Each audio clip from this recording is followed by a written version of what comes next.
All right, welcome to the Franchise Time Machine. We continue our series of spreadsheet baseball. We're going to do an analysis of corner infielders generated by the player creation engine.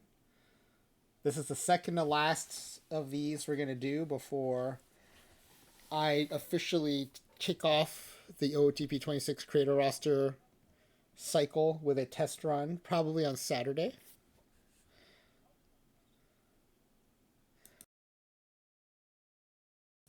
Let's go through the series of these we've done so far. We started with, it doesn't say here, but this ended up being just pitchers. We didn't have enough time. So we did starting pitchers, relievers, and closers. And then now that I had a sense of how much time it took to do these, we did outfielders the next day. So these were left, center, right.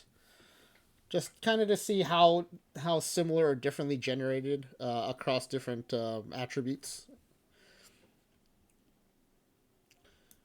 Then we did last day was middle infielders, second baseman, and shortstops.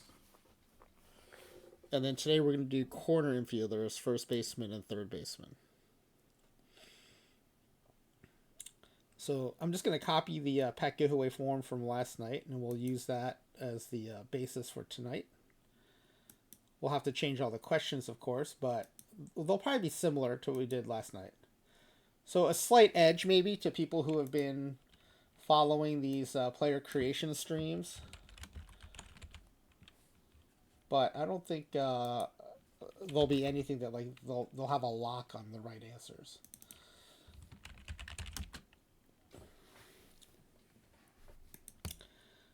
All right, let me update the title and I'll put it up in the stream.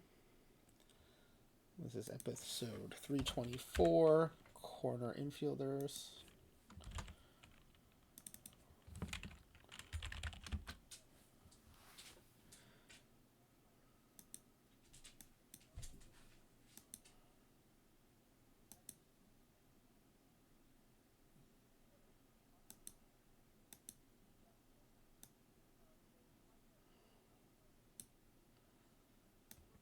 All right, so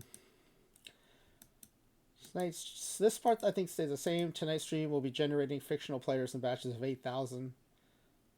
Enough for analysis, but small enough for a sample to export via CSV. I will collect the export data in Google Sheets, and we'll use pivot tables to answer the pack giveaway questions. Tonight we'll be focused on corner infielders.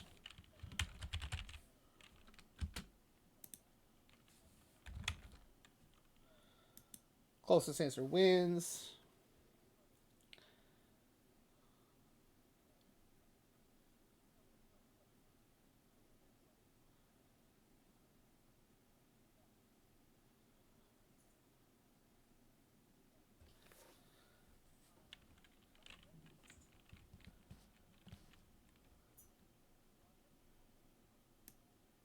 So I think what we're going to change here is second place. Or any unbroken ties for first place will be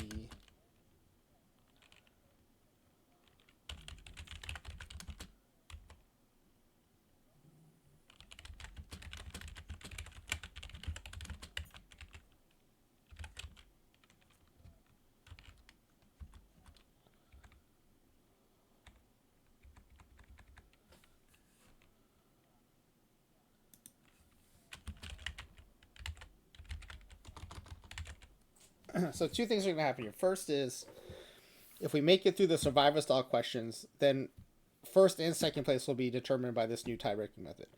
The other is if we get a first place winner, even if they were just down to two people like last night, once we determine first place, everyone now is competing in the new tie-breaking method. It's kind of sucks for the person who makes it to the final two, if there is a final two. But it also means if there's a final three or a final four, everyone's back in the mix except for the first place winner.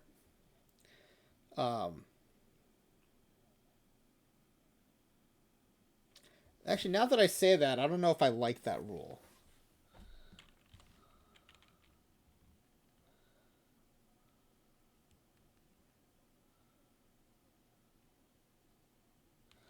I think this is still okay. This will be a instead of because it doesn't say we're putting everyone back in. So I think I like whoever's still in the running after the. The only downside was when it was down to two, it was kind of a bummer that like we didn't get to use the tiebreakers. But if you make the final two, I guess you should still win your second place pack. So I'll leave that part as is. This is for then whoever else is still left. And once we get first place, even if there are other yeah, let's say there's four people left and we determine first place. Then the other three we just go straight to the numerical tiebreakers. It's probably not clear from here, but I will manage it.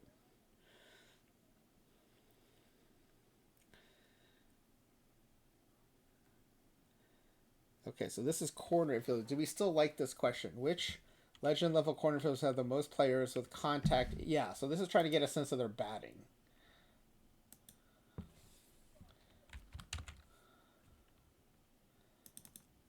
First base. Third base.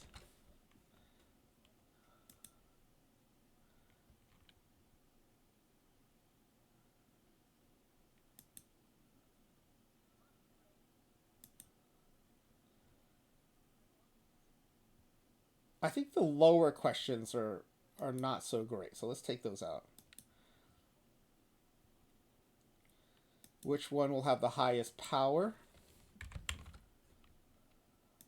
Again, we'll take out the lower power question. Oh, I forgot to change the positions. Caught myself this time. Which legend position will have more defensive ratings? I think that's pretty good.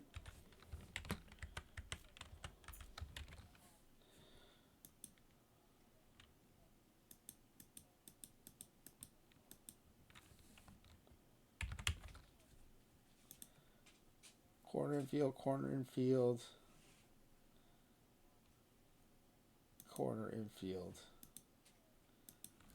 Okay, and then this is the last of the survivor style questions. All right, what is the highest shortstop defensive rating out of 8,000 legend level first baseman?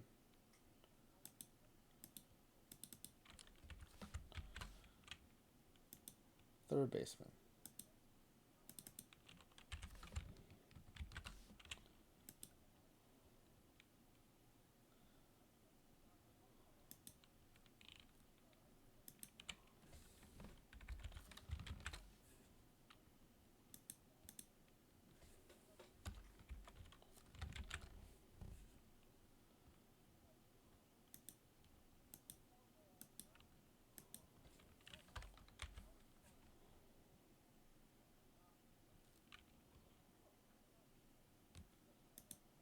What percentage of first baseman? This is the part that almost scrambled my brain last night. Which percentage of first baseman will have a defense rating for third base? What percentage of third base will have a defense rating for first base?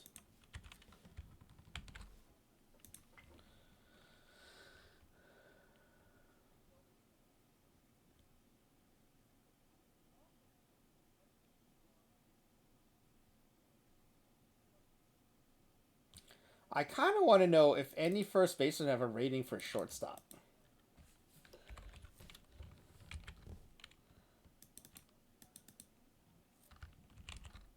And then I think third baseman will have a rating for shortstop. I think that will be less rare.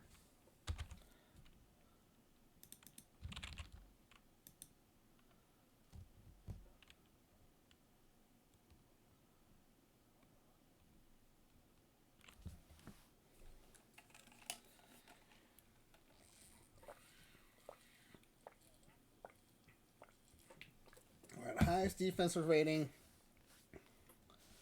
Oh, this still says shortstop and first base, so. I caught myself for a change. Usually the chat has to tell me I did this wrong. Alright. What was the highest first base defense rating? Third base defense rating. Oh, are we going to get any stealing at these positions?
Stealing. Oh. Yeah.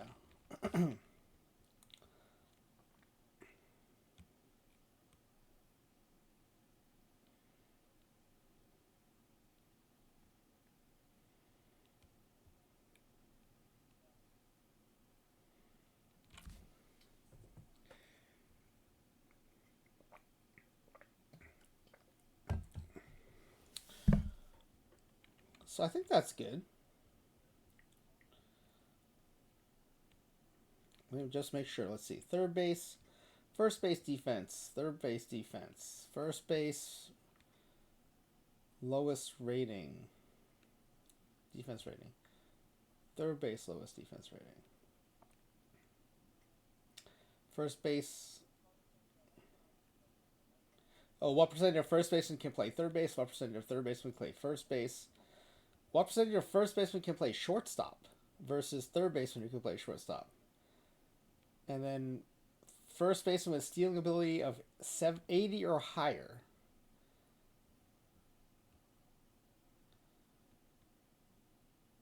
And then third baseman with stealing ability is 80 too high. Will that be 0? I don't know. I think there'll still be some.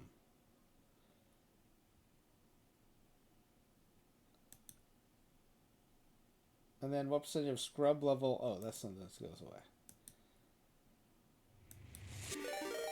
Yeah, okay. I like these questions, I think. Ezra Denny, thank you for the raid. Welcome in, Raiders. I enjoy your interview series, Ezra.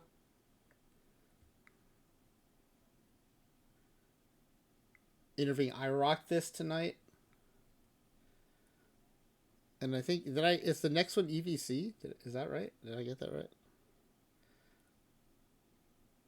Yeah, I just got rid of the scrub level question, but we're gonna keep this legend level. But this is the pack giveaway form for tonight. I do think for a change. No, this is still wrong. This is still wrong. I'm still making mistakes. So what you all walked into is I've been doing a series of tests on the player. Oh, DishNet's next. Thank you, Tampa. That's right. We've done a series of these tests on the player generation engine because it is different from OOTP25. The most notable difference right off the bat was it doesn't seem to be giving us 1-star and half-star players like it used to on a regular basis in OOTP25. I think that's finally a recognition that when you're generating players for Major League level, that those 1-star and half-star players are below Major League level. Which is fine because the game also has minor leagues and stuff, and so you need those 1-star and half-star players somewhere. But when they have played full seasons, like in low ball creator roster, they have definitely not been Major League quality. In fact, when we did a test of the whole team of scrub level players, instead of winning like 20 or 30 games, I believe they won 7 in a 162 game season. So they're definitely like below Major League quality. So it's kind of nice that those have been taken out, but it will have implications on low ball. And so I'm doing testing not just for the regular creator roster, but for all the different versions we play. And once we finish this with catchers on Friday afternoon, I will do my official test run of creator roster probably Friday night. And as long as that goes well, and by well, I don't mean that I win a bunch of games. It means that it goes well, that the team doesn't appear to be way too strong or way too weak. We will open up creator roster to the community, and anytime after that. I do think low ball is going to take a bunch of tests to get right, especially given like the way the new player creation engine is working. But anyway, that's what we're up to tonight. We did pitchers in the first episode a few nights ago. We did learn a lot about the difference between starting pitchers, relievers, and closers as you go down levels from legend down to scrub. So if you are doing any player creation, like for an online league, or you plan to play creator roster, I highly recommend you watch that VOD. And then it took way longer than I thought, so then we did outfielders the next day. Well, so I never count my my run. My test run never counts on the leaderboard. It's on the leaderboard so people can see like, kind of what they're shooting for early on. But I feel like I have too much of an advantage, so I don't ever count my runs. So outfielders, we did find some interesting stuff there. In fact, I am probably going to add a rule to create a roster. There's only been one rule before, which is you have to select five and only five starting pitchers. I do think the new rule is you have to generate at least one player at every position. And if you watch the VOD, you'll kind of see why. And then last night we did middle infielders. I think because we had done a lot of learning with the outfielders the night before, this one was not as eye-opening. The main thing that we see is there's a difference in the number of additional positions a player is able to play as you go down levels, especially once you get to bench and scrub level. That's true, Clay Dog. I have never won it. That is true. But then again, I only play it once.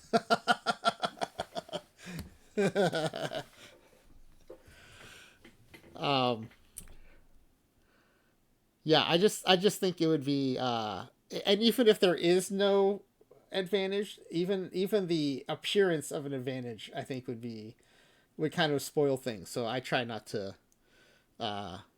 I try to only play once in a while. Like I was the one who tested after we learned about the relief pitcher boost, right? So like I didn't want someone to have to waste a turn on it.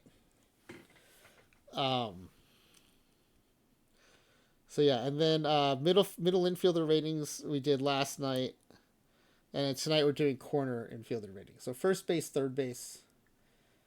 Let me get the form in the chat. Unlike most of our experiments and sims, I literally don't have to set anything up in the base game. We just start creating players. So we have to find some way to give everyone time to fill out their forms. So what I might do is if I have a draft to do, I might go ahead and do that while people fill out their forms. But you do not have to be present to win. You can submit a form and then take off if you have to.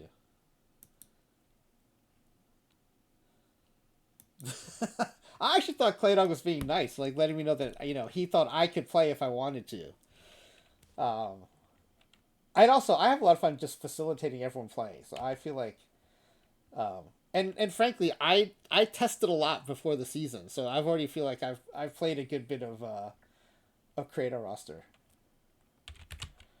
Oh, I almost rated out just now. Link to form. That would have been the shortest stream ever. For tonight's, the raid comes in and then I raid right out. Tonight's 10-pack giveaway. All right, there's the form. The other reason I want to give everyone a little bit of time is invariably you all find some mistake that I made in the form, so it'll give me a chance to correct any of those. The good thing is we learned last night, or we confirmed last night, that if I do make a change to the form, even though the link changes, I do not have to post a new link. The old link will still work. So that was good to find out for sure.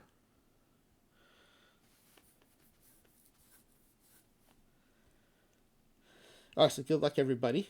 And let me see if I can find something in the base game that I need to do.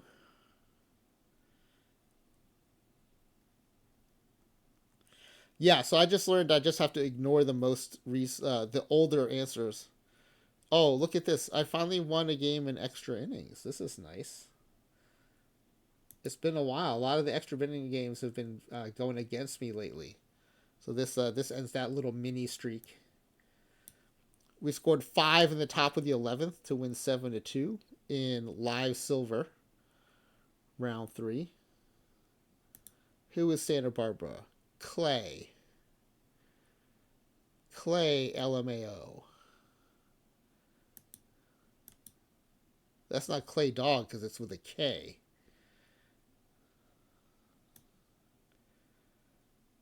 Let's see. Oh, the Mediocres. One of my favorite team names of Mr. Audit. The Mediocres. Such a good name.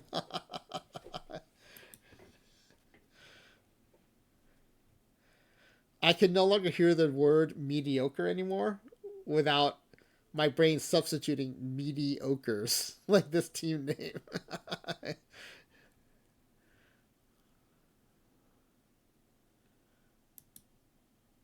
Oh, Dono is up there in the top left corner.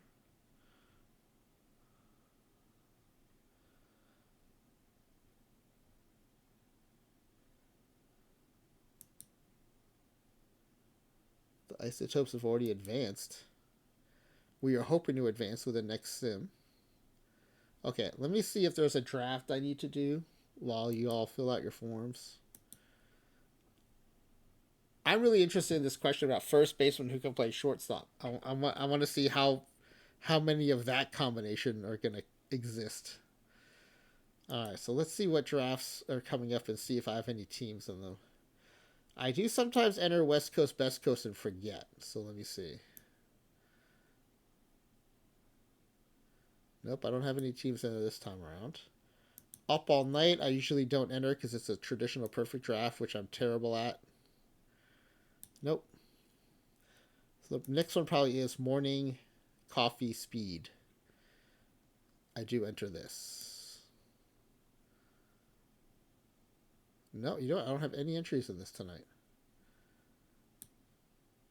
Oh, how about tournament rankings? Did those come out today?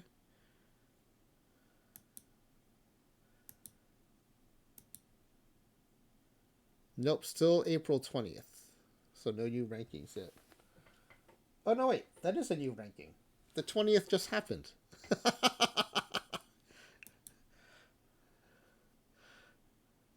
Okay.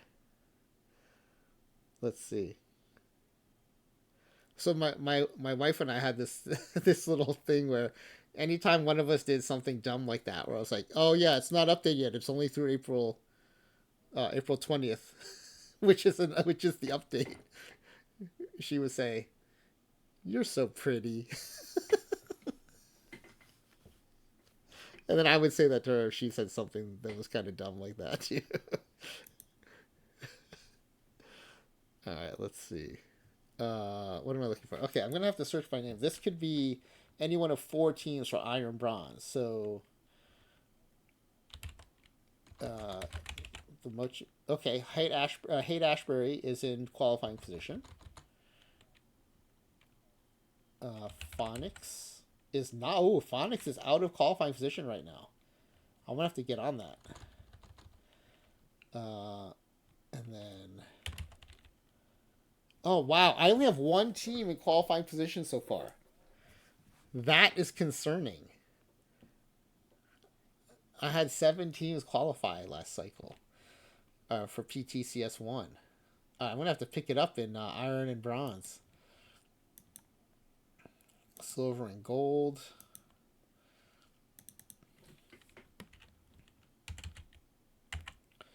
All right, music lessons, Llama, Portland, Learnedly Llamas is in qualifying position. Oh, but the main account is not in qualifying position right now. Gonna have to work on that. Sean Curtis, thank you for the follow. You did pick a weird day to join us and follow. We're doing a lot of spreadsheet baseball tonight. We're gonna be generating a bunch of players in the base game, and at different levels. Today it's first baseman and third baseman, and then making pivot tables to understand how the player generation engine is differs by position and by level. And the reason we're doing that has implications on some of the games we play on stream. And then let's see the other team. Okay, so I have only two qualifications right now. That is concerning. Is this a 5-week cycle or a 4-week cycle? We have 2 more weeks left, so I guess it's a 4-week cycle. All right, I gotta pick up the pace then on those levels. Oh, I just did win something today though, so that should help. What did I win? Oh no, that was a PD. That was a perfect draft. Okay, so the main team is not doing well in daily. The Llamas are not doing well in daily. Georgia Tech on my mind and Hooked on Streamer 5 are not doing well in daily.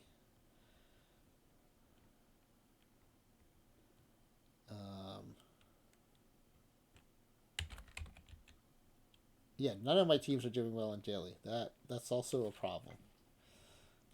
So 2 qualifications so far. That's all we've got. If it were to end right now, we still have 2 weeks left. So none there. None there. None there.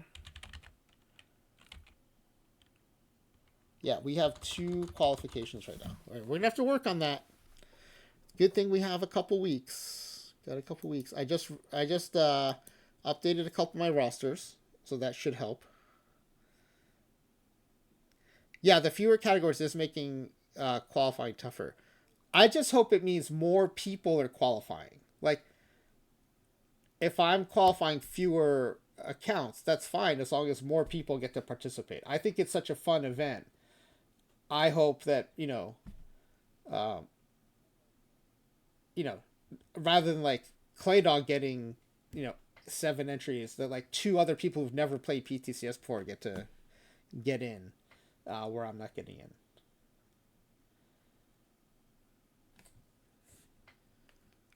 Okay, so let's see.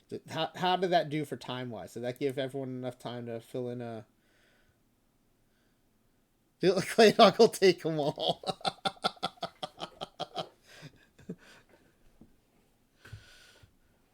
I mean, there are people who can make a very solid argument that someone like me should have fewer entries because, I mean, it's less pronounced in OOTP26 because the variants are not as powerful as the combinators were. But I'm still mostly just playing live tournaments and the combinator cap tournaments. And for PTCS1, that didn't matter because the PTCS was also live cards. But I doubt that'll happen again. Like in OOTP25, there's the first PTCS with live cards, and after that, everything was non-live or open. And so what happens is I qualify, and then I don't have the cards to really do well in PTCS. Whereas maybe someone who does play, open tournaments but didn't qualify might have a much better chance of doing well in PTCS. So, someone can make a very good argument that like players like me shouldn't be getting into PTCS since I'm not positioned to do well in the tournament. So maybe it's good that I have fewer qualifications this time, and then someone who has, the cards that can do well in PTCS can get in. Is it that Claydog has no morals or just has bad morals? There is a difference.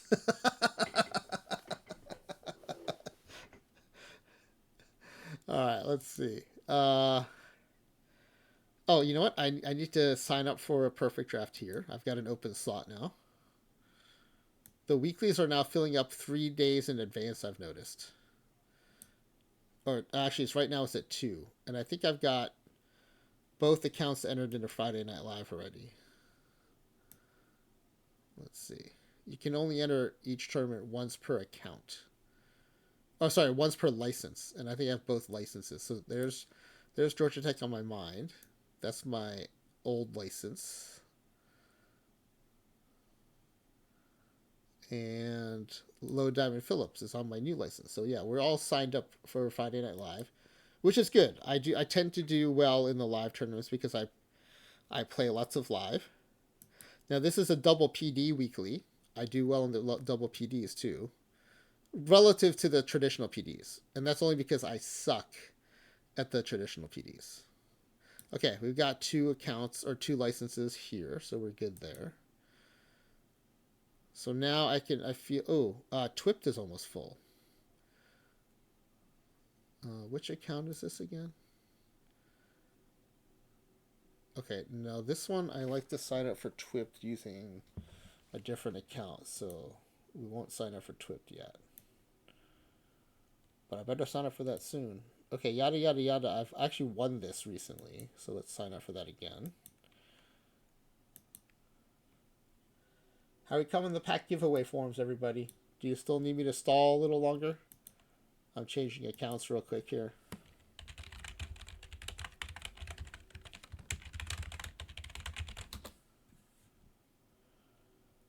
Okay, that account is already signed up for stuff.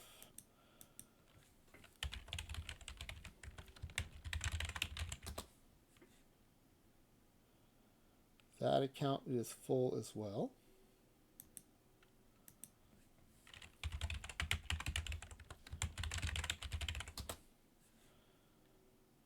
Here's one with a open slot. I think this one I'll sign up for Twitch.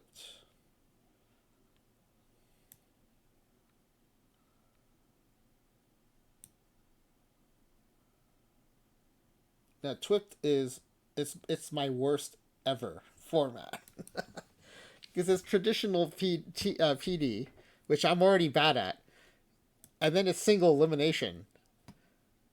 Um, I've been out in the first round every time except two. One time I got to round 2, and one time I got to round 4. Oh, Foxo, Friday Night Live is one of the few weeklies where I can do well because it's live cards. I gotta be in that one. I gotta be in that one. You can knock me out of any other one, but that's one of the ones I actually can hang around in. I think I actually did. I win it this cycle already? I think I might have won it this cycle once. Oh no, I lost in the final. It's the account where I have it's the dead balls where I have a bunch of clubhouse stars. A lot of those came from finishing second in Friday Night Live.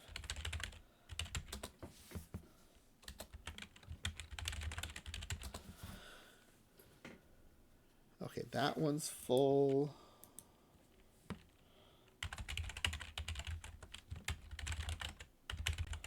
I've got lots of packs also to open on Thursday, so we'll have a good pack ripping session Thursday night. Okay, wow, I don't have any tournaments I need to draft right now, so that's cool. All right.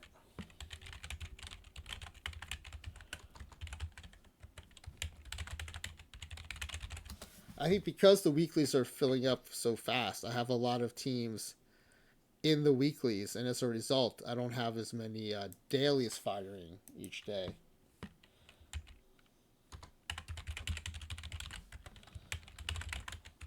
Maybe I should go back to playing more dailies, especially to qualify for.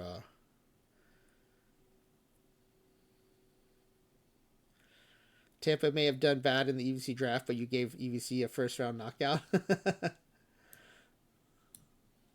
The fun thing about those Laptop Hound and EVC perfect drafts is the community around them, and everyone's in the chats usually on their streams. And so you kind of know everyone you're playing. Oh, look at this. We advanced. We made the quarterfinal. So that's the round of 8. Oh, these aren't Clubhouse. Well, we talked about this in Ezra's stream, right? Like a lot of these live tournaments are not Clubhouse stars. They're packs. Which is confusing to me because I thought one of the goals of the Clubhouse stars was to make the tournament edition cards more accessible. So then I wonder why then like one of the most accessible tournament types is the live cards because everyone has live cards. I don't know why they would be excluded from winning Clubhouse stars. It seems a little. I mean, it could be that I have the goal wrong. I thought the goal was to increase accessibility, but maybe that wasn't the goal. I don't know. It just seems like, if live tournaments are the most accessible tournaments, then why not let them participate? So we have at least 2 historical silver packs now. We'll see if we can do better. Let's see who we're going to play. Oh, I see another form has been submitted.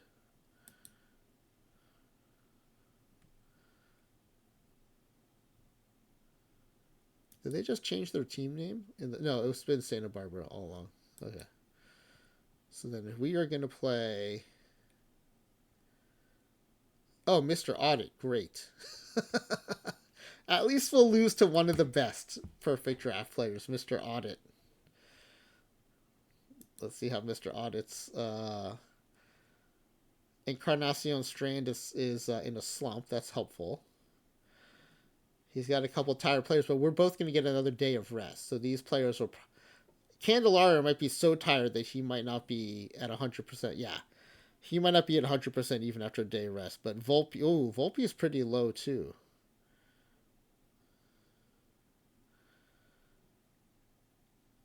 His infield might be a little short-handed.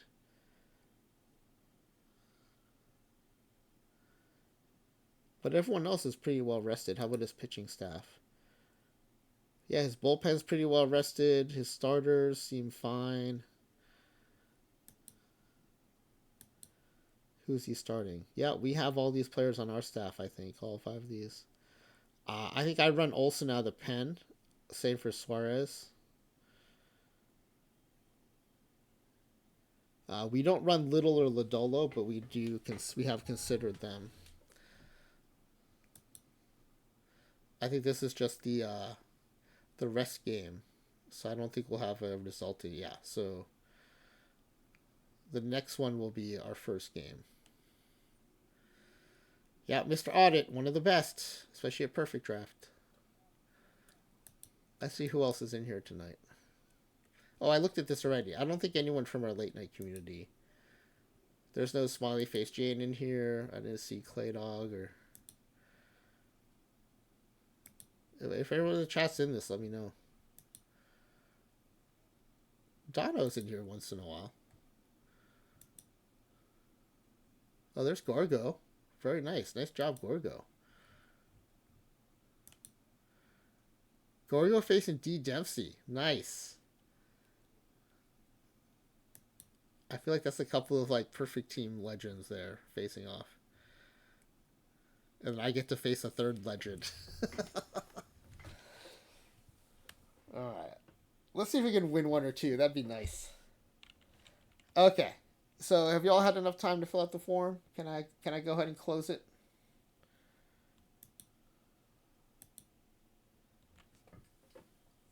I know there are a lot of questions. That's why I don't mind stalling. All right, Tampa has completed the submission. I know Clay Dog had said, all right, Clay Dog's good. Fox Still, are you going to get one in?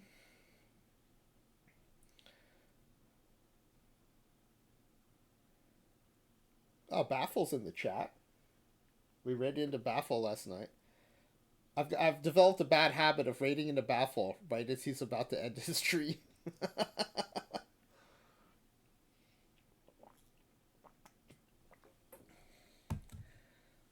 Fox Hill's good. Okay, the thing is, Baffle stream is always hopping, so it's hard to tell if it's ending or not. Oh, I'm glad you feel that way, Baffle. I'm happy to do it. Foxo, when you say you're good, do you mean you're good, you're not going to participate, or you're good in that you're submitted?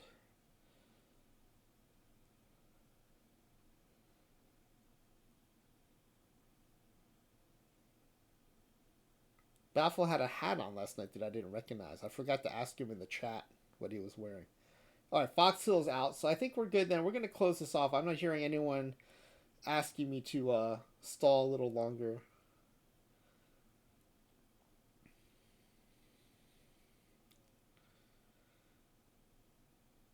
All right, so we'll go ahead and close this out.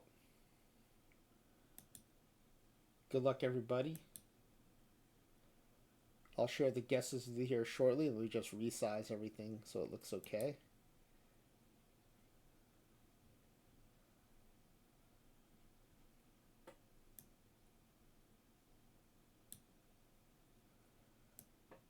All right, first question. There are 5 of you, by the way, tonight, so good luck. Which of the legend level corner infielders will have the most players with contact rating 80 or greater.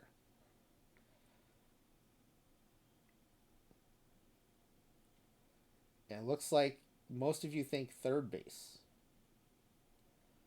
Now, this is interesting, though. When we switch that question to power, which position is more likely to have off-scale power? Everyone thinks first base. Okay. So y'all think third base profile is going to be more contact heavy than first base, but you think for power, first base is the place to go. Okay, which position is going to have defensive ratings of 70 or higher? Now, even though the way it works, a higher rating is harder to achieve at third base than first base, you do think third base will have more ratings at defense of 70 or higher.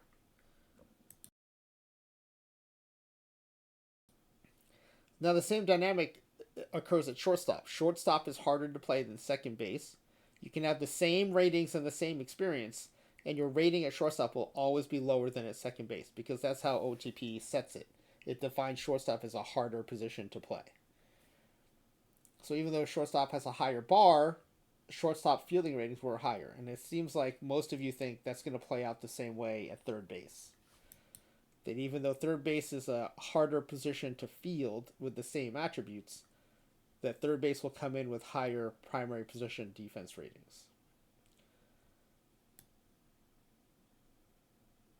And the last question in the survival style section, star ratings. Which position will have more 5-star ratings? And the majority of you think first base will have more 5-star ratings than third base. That's interesting. All right, well, let's start cranking these players out. Let me go ahead and set up real quickly. I'm going to create a new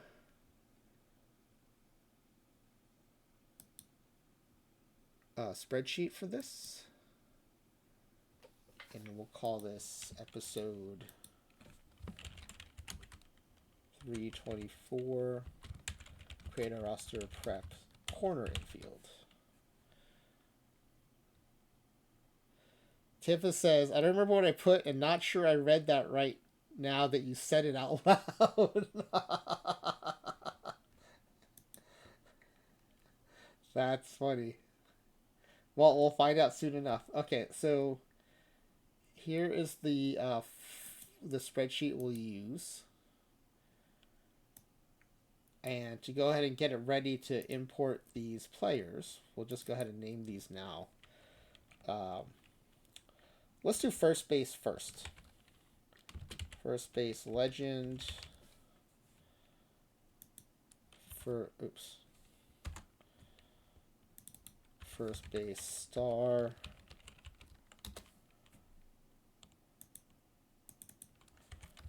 First base good. First base average. Let's call it average. First base bench.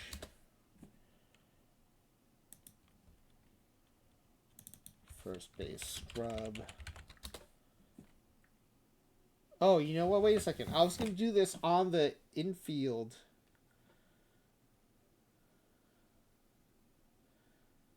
Okay, let's do this. Let me copy that infield one. So this is the middle infield workbook. So here's the middle infield data. I'm going to make a copy of this. Copy to existing spreadsheet. And we'll copy it to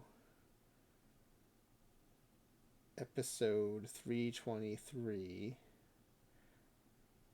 Lots of episodes here. Man, how many episodes has this guy done?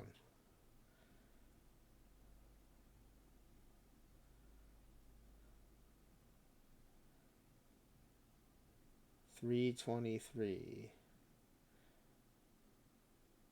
Create a roster prep middle infield. There it is. No, wait, no. That's where it came from. Sorry. 324. There it is. I almost copied it to the same workbook. Okay.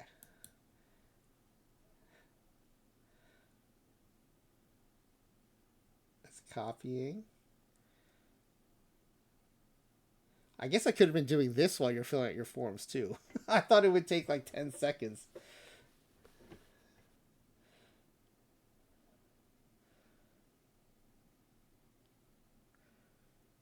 Man, the next sim is going to come in this live silver tournament while we're waiting for this to chew on this worksheet. Okay, sheet copied successfully. So let's go to episode 324.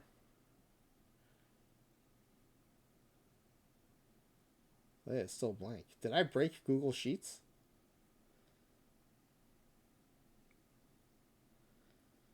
I know people accuse me of breaking OOTP, but have I broken Google? Oh, there we go. Okay. So now...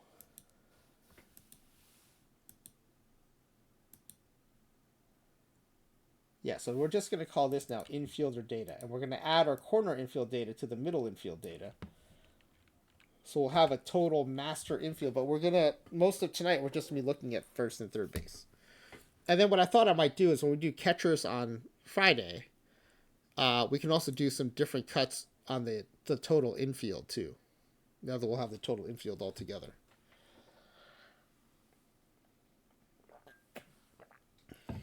And as predicted, the perfect draft GOAT, Mr. Audit, has beaten me in game 1, 2-0. A 2-hit shutout. Wow.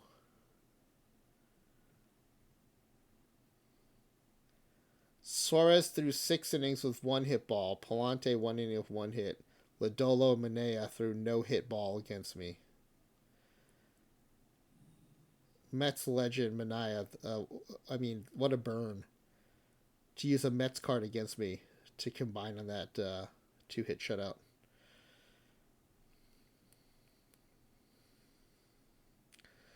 Oh, that's rough. Okay. But at least I went in feeling like I was gonna lose, so it's not a shock. All right, we are ready now. We're gonna import players. So here's how this works: we generate players in the base game. There's a write report to CSV option, which then puts it into my import export folder for OOTP26 for this save game. And the save game is just called create a roster player generation. So in the save game folder for that game, there's for every game you save, there's an import export folder. The report gets put in there. I rename it so I know what position and level it's for, because the default CSV name doesn't know that.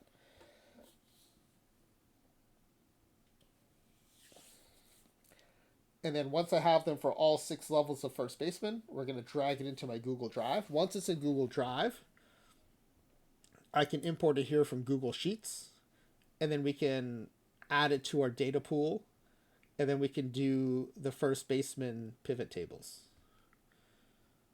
So that's what we're about to do. It's a real nerd fest these last few streams.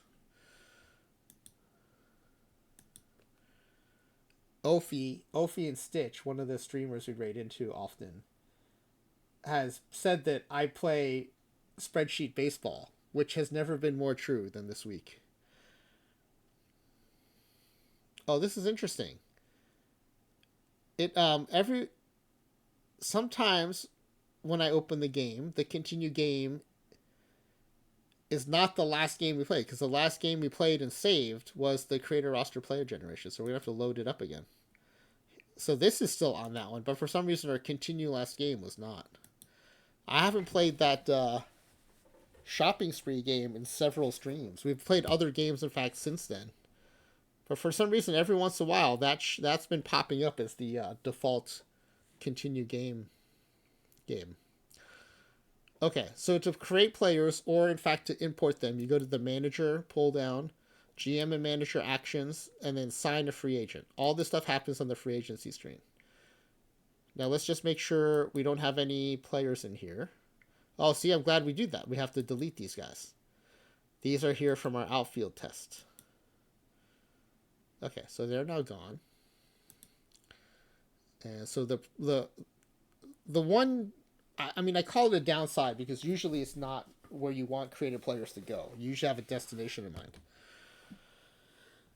But they go right into the free agency pool. The other thing it would be nice to have is if there could be a landing place that's separate from free agents, because if there are any free agents here, then they get all mixed up together. If you could have a landing place for creative players, and then you could send some to the free agency pool, you could send some to rosters. But as of right now, they all go into your free agency pool. Now, we're lucky in that this season, this time, there are no free agents. So I didn't have to make a decision whether I want to delete free agents or not. So just be aware when you create players, they will end up in your free agency pool.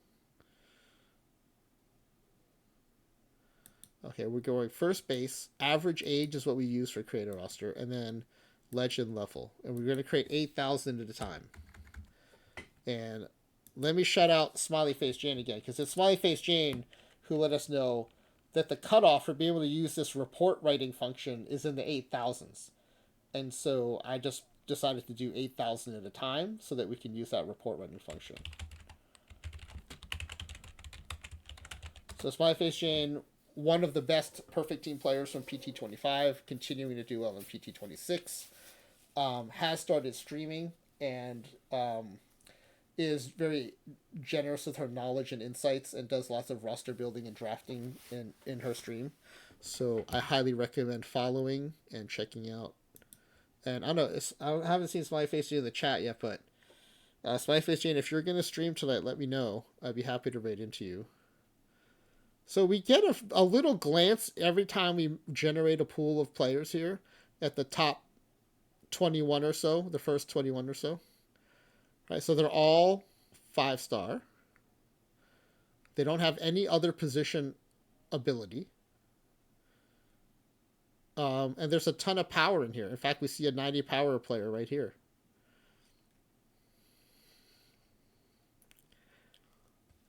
All right, so let's go ahead and this is what the report pull down is. Report, we want to write to CSV because we want the file. Writing to the disk, I'll show you what it looks like when you write to disk. Oh, sorry. I forgot that it takes you out of the game. It basically creates like it opens a browser and creates it in the browser, and it basically looks like a game recap window or any one of the OOTP reports with like the dark gray and gray background. I forgot that in OBS, since I don't have the view set up that way, you wouldn't get to see it. So, but what we use is write report to CSV, and this is the path that it chose.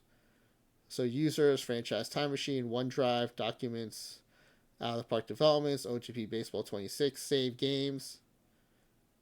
And I thought it was in the import export folder of save games. Yeah, it is. Why is that not sure? Oh, it is here. Import export. There it is. Import export. It's an HTTP format. The write report to disk. Claydog. Which I think is the same format it is when you go to that saves your game overviews too. So that makes sense that it's an HTTP format that opens your browser. Okay, so let me reopen this new file.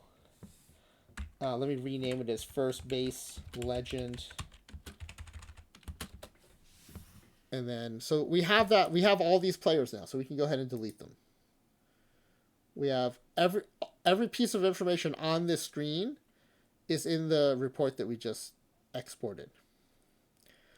So that's the upside and the downside, is you don't get everything. You only get what you put on the screen. Now you can cram in a lot more fields here. So we've added the infield position so we can see what sort of cross fielding capabilities they have. We have contact and power because we have questions about that. So you're limited to what's on the screen, but what's on the screen is unlimited. You can go here to customize, and you can add almost anything. You just have to add it. HTML. Yes. Did I say HTML? Because I meant to say HTML even when I was reading HTTP.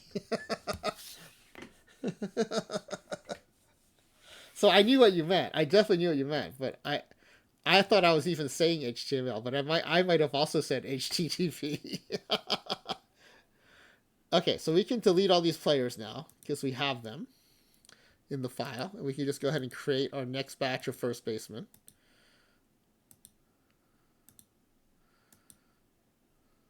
Star level is the next level down.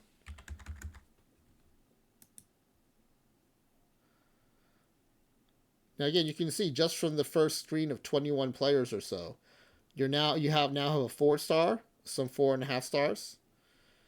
The power numbers are down. You've got some 55s and 50s in there.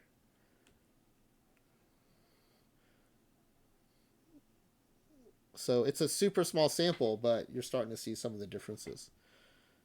All right, so let's write this report. And let me rename this file, first base star.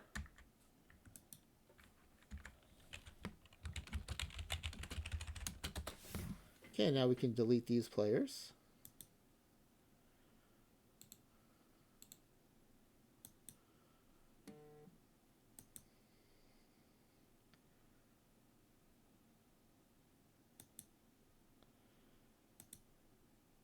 First base, good level, 8,000 of these.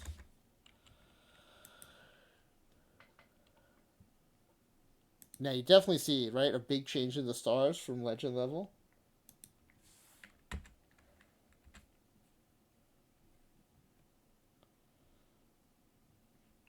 So let's export this.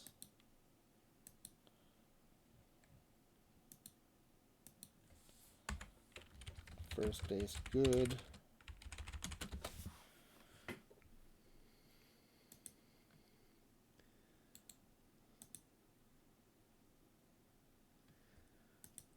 All right, let's generate some more first basemen.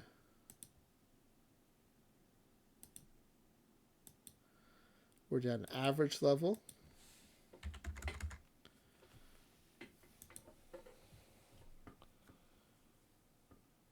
Yeah, now you're down to a bunch of 2.5 stars at this point.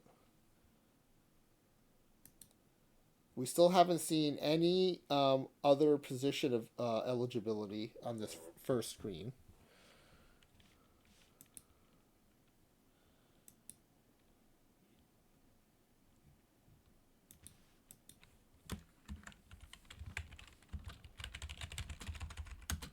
Okay, that was average.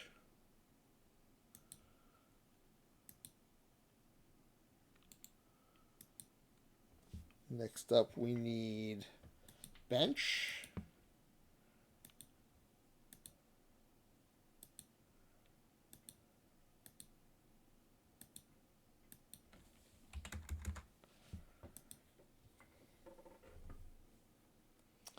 You've got your 2 stars now. Almost all 2 stars at this point. 2.5 stars.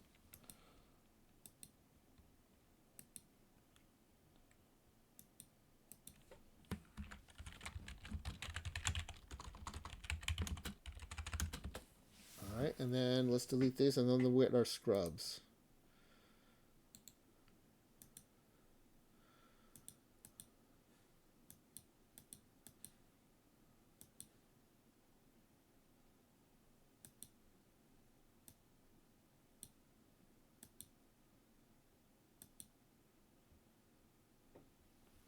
Okay, 8,000 of these.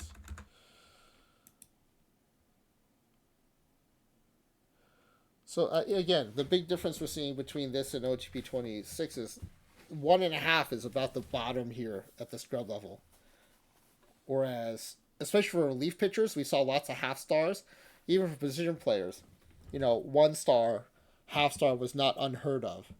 We're just not seeing them in the player pool now.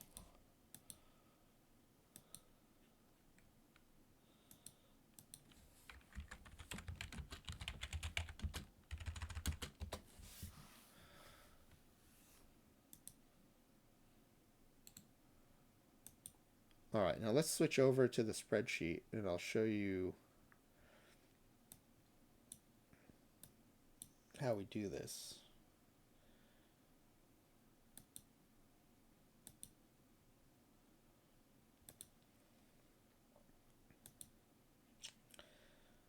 Gotta find the spreadsheet first. Oh wait, no. First, I need to copy these into Google Docs, or we won't be able to access it. So I realize that will be off screen for you, but I'm going to go ahead and let me do that real quick.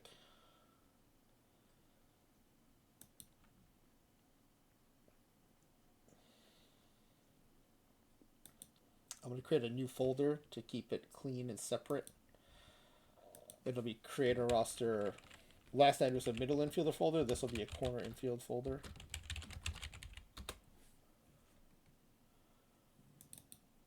Okay, and I'm just going to drag these in.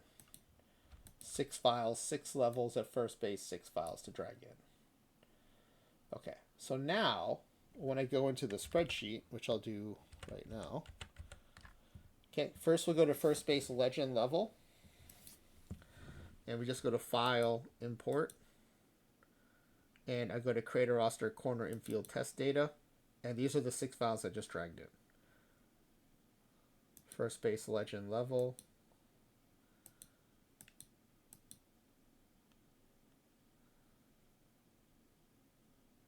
And here's the data.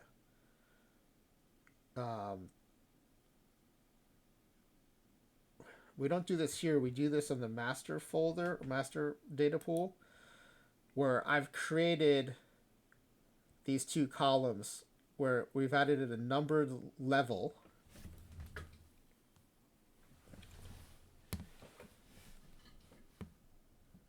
The number is so that the pivot table will keep them in the right order. Legend down to scrub. And then, for some reason, OOTP generates the overall rating. It includes the word stars in it.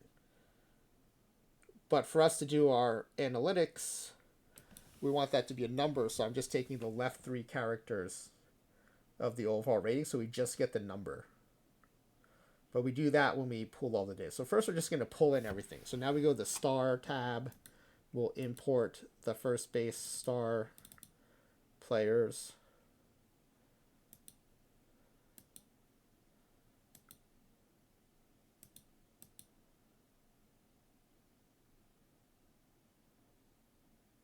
All right, then we go to the good tab, do the same thing. Import those good level players.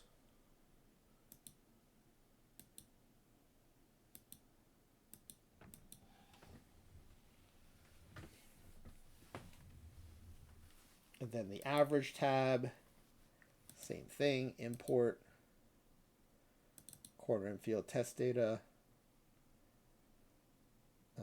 average.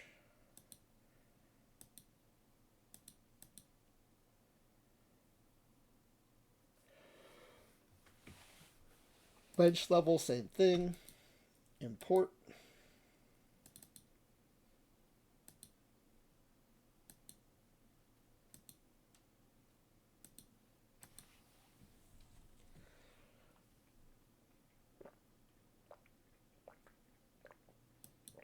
And then scrub level. Import these.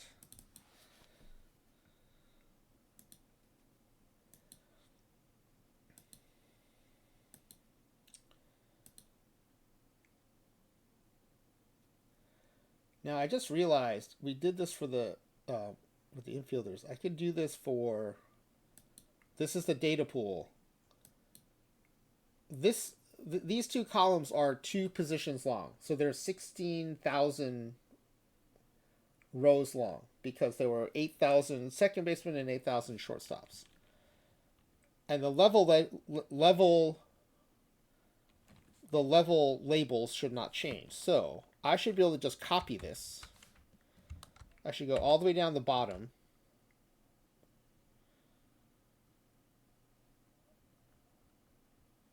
So there should be 96,000 because there's 8,000 times 6 times 2. So yeah, this is the right number. So now if I just add rows here,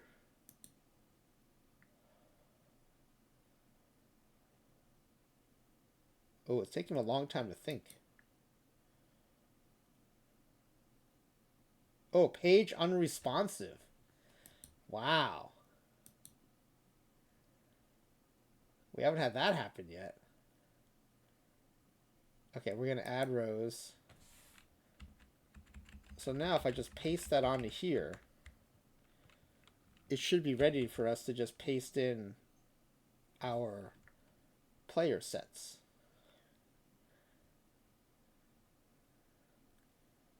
Yeah, there's no data here because there's no number here yet. So let's start with legend level first baseman. And we didn't care about uniform number, so we just started pulling from here. So I'm going to do a control shift to the right and then down. So that's the whole data set. And then if I go back to the data and just paste this right here, these should all fill in.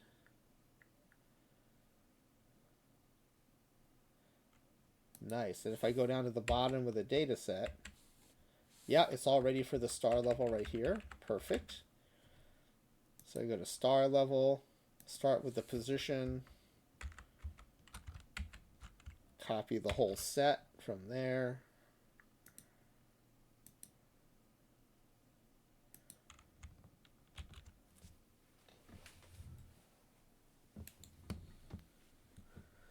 Yep, the overall's all filled in.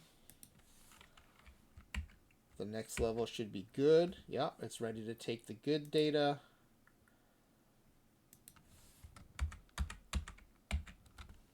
We're going to copy that.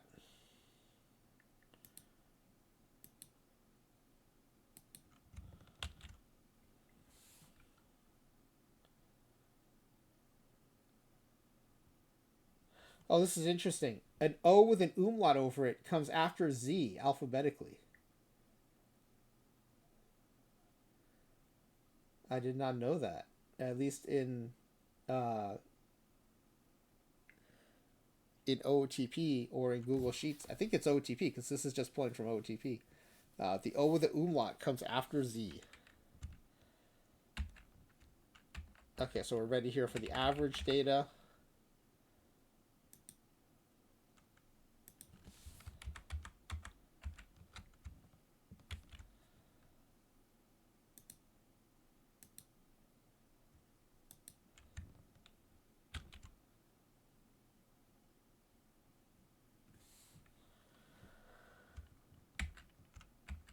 Yep, bench data.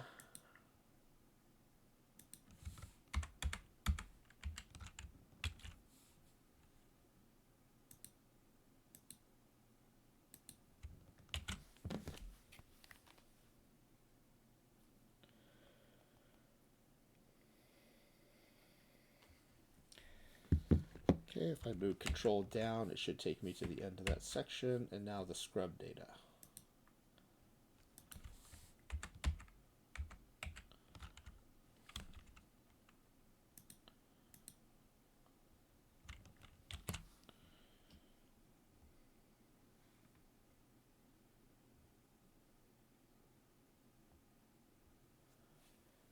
All right, so now it should take us to, yep, the next vision is going to start at legend. Perfect.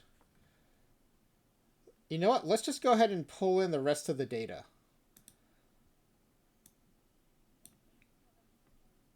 So let's go ahead and generate our, well, let's prepare the sheet.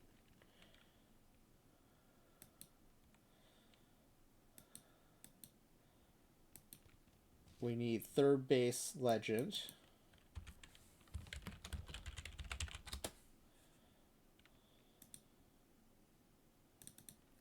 Third base star.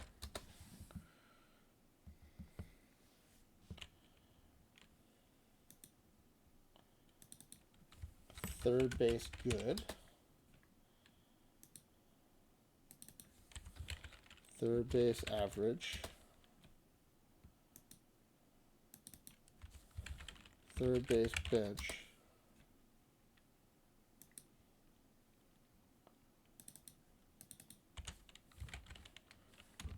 Third base scrub.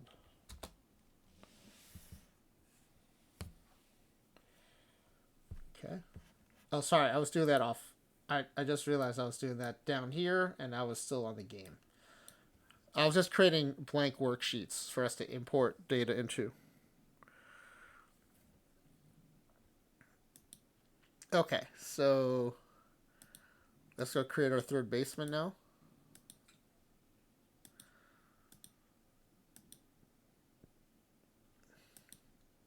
8,000 legend level third baseman.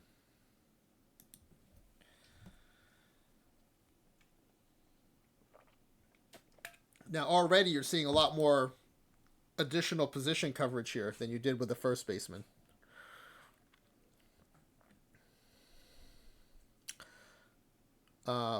But we are seeing a little less power. We didn't see these 45s and 50s. Now, again, these are legend level players, so if they have low power, they're good somewhere else. And these guys have crazy contact, BABIP, and I. All right, so they're still amazing players, just different profiles. And this is good. These profiles will come in handy when we play dead ball.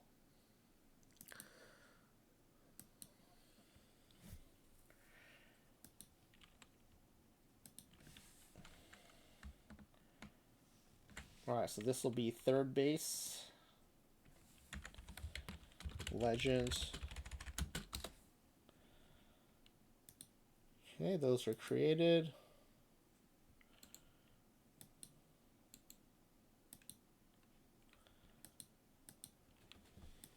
Third base, star level, 8,000.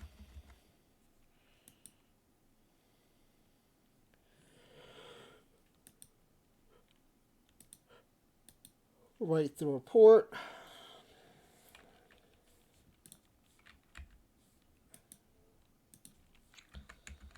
Third base, star level. Okay, let's delete these guys.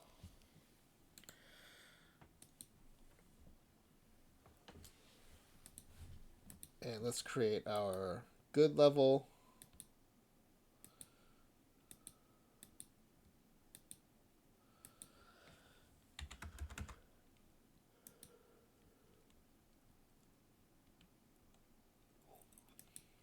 Down to 3 stars here, even at the good level.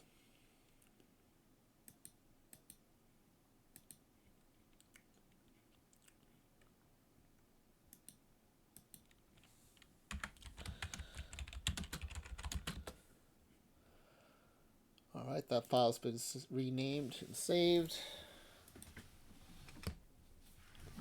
Next up is average level.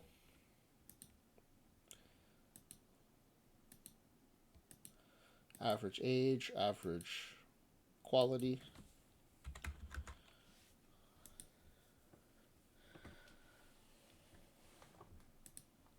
Down to a bunch of 2.5 stars here.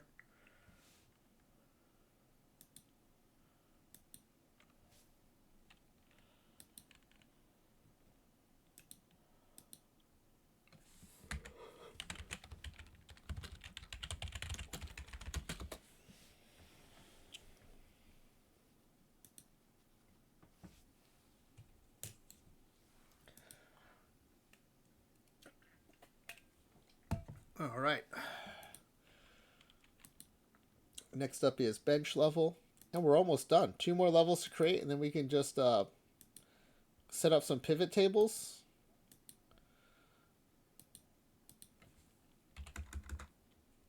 And we can give away some packs. It helps that like we've really learned what we're doing here over the past couple nights. Down to 2 stars.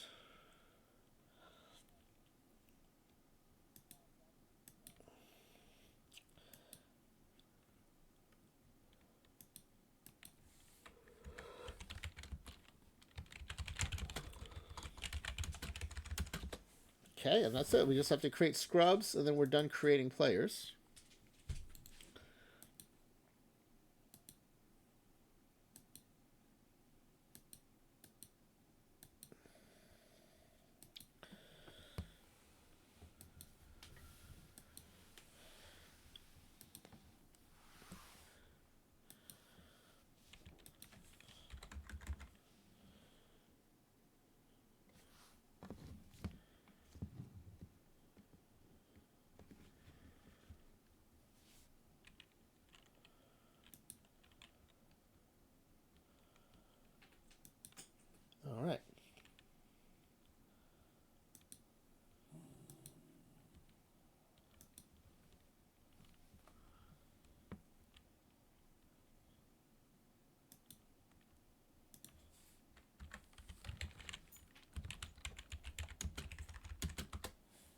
Okay, so let me drop these into Google Drive.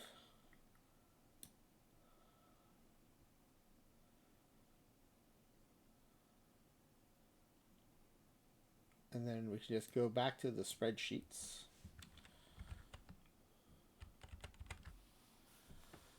And we'll just import our third baseman legends.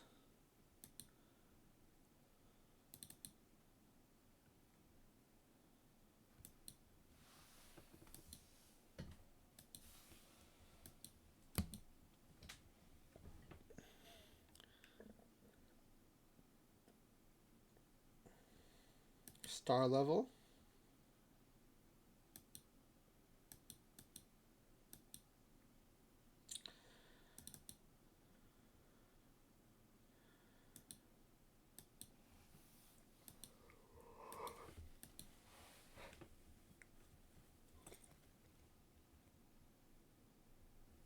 All right, good level import.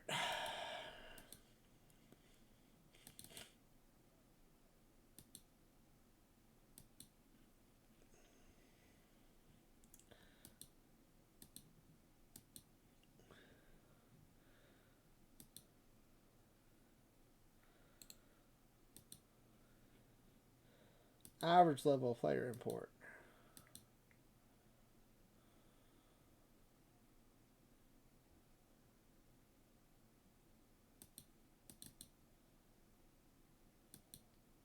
Oh, so that's first baseman. Third baseman average.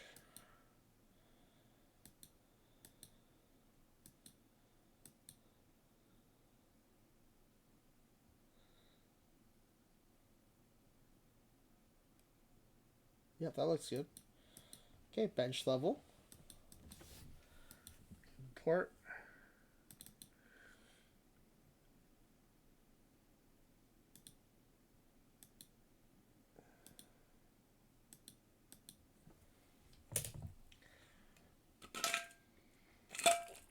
I'm already out of water. All right, and then scrub level.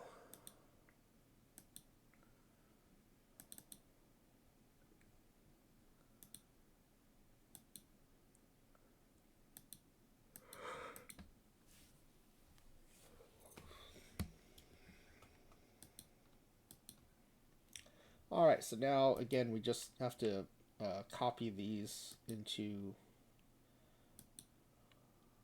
We start with the position. Copy that.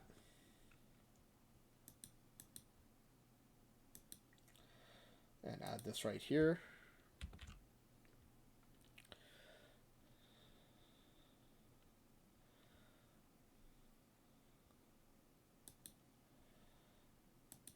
I'll move down to the bottom. Star level.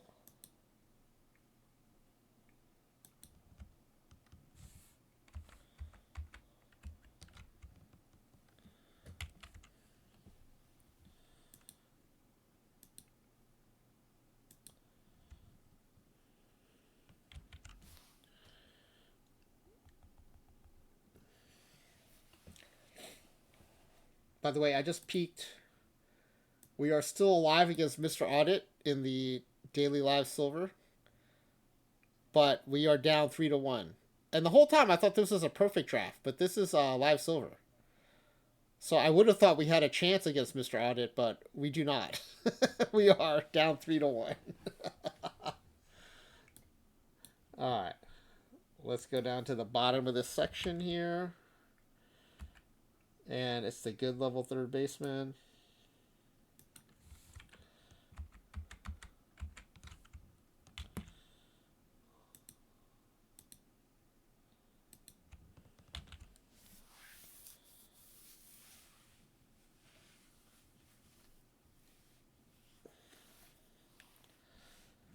Okay, we'll jump down to the bottom here. Average.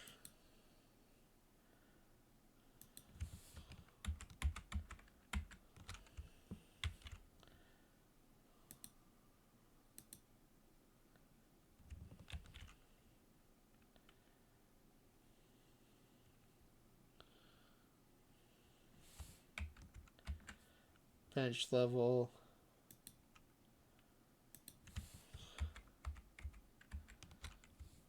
Copy.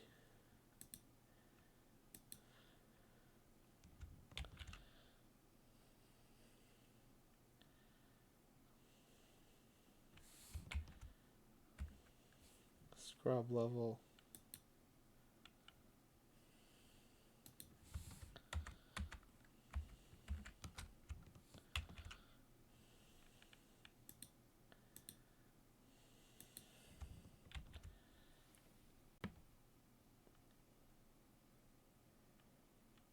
All right, then the other thing we have to do is all of her position coverage is here. So we're going to drag all these down.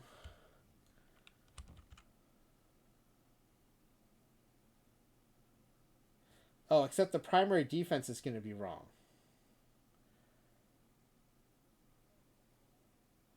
Because we're going to be referencing the wrong cell.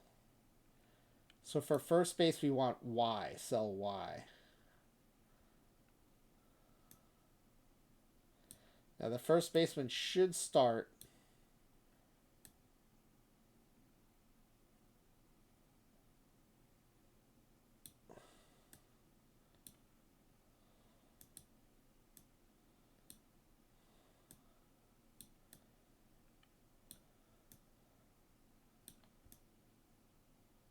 I think 96,000, right?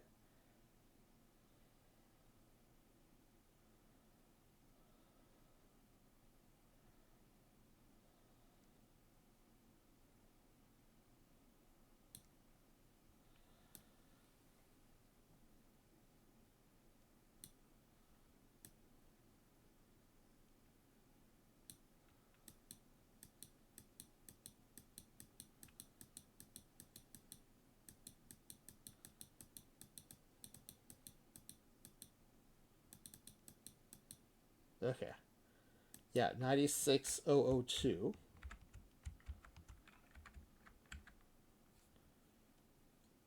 And this is column Y.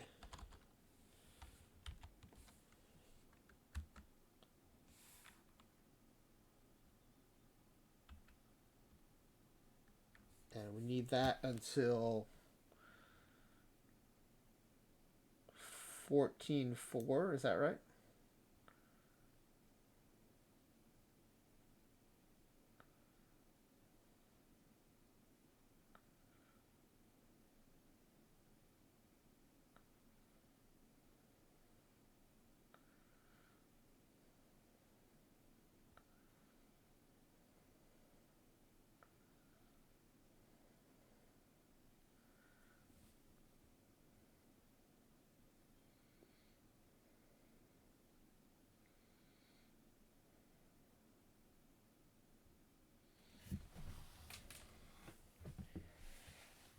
I probably should have just highlighted the whole section and just did a paste. I'll do that for, well,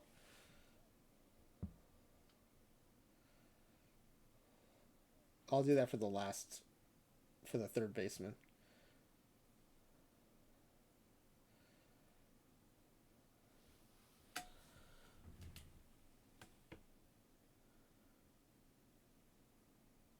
Just when you didn't think the spreadsheet stream could get slower and more boring. Now you're watching me drag a formula down. 48,000 rows.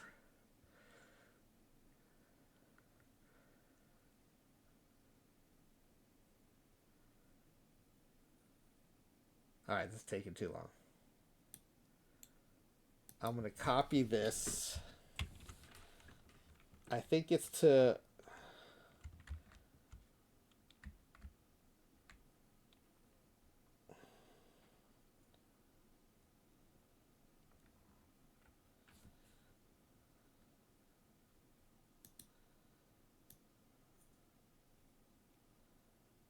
$14.4. Yeah.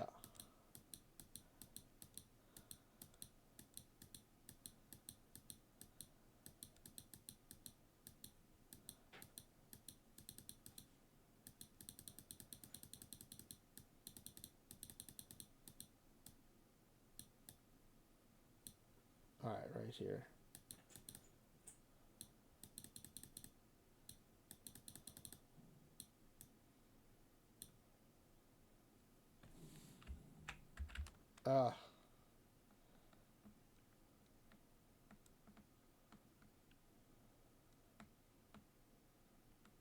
Oh, it took me all the way back up there? Jeez. That's my bad.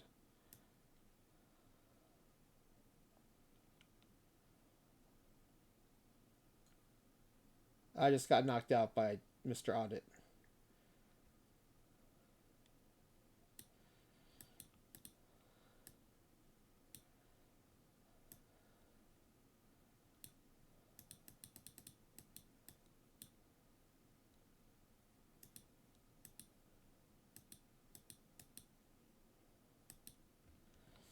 Okay, this is as far as we want to go.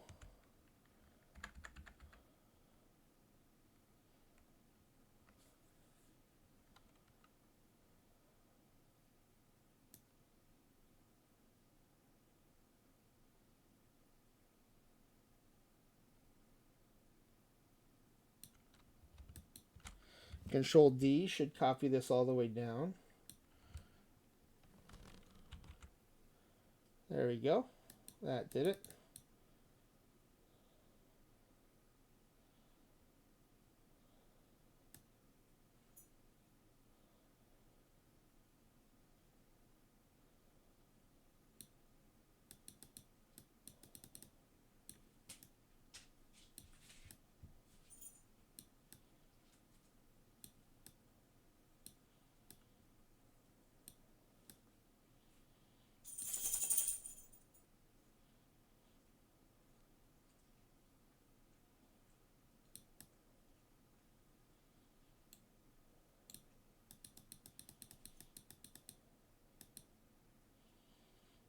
Okay, so third base is AA, cell AA.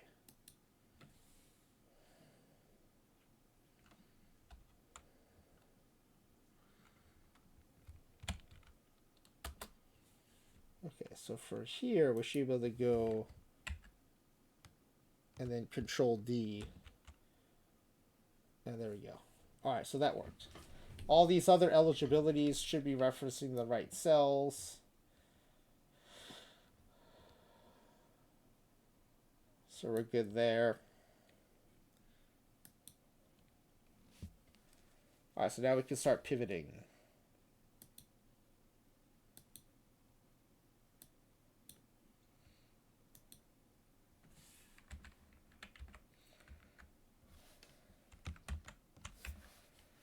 Okay, so now let's do, well, let me look at the pack giveaway form. We need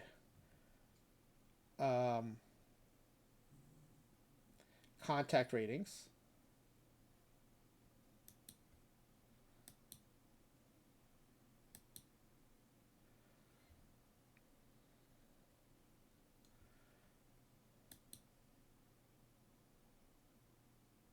Whoa, what?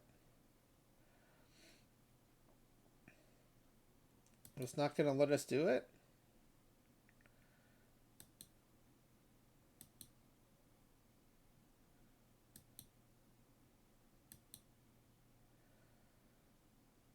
Okay, let's see if I just copy this sheet into a new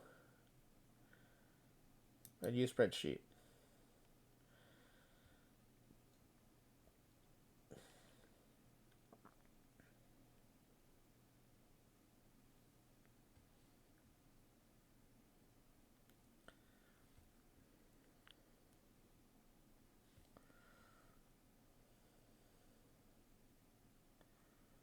Yeah, the spreadsheet gave up.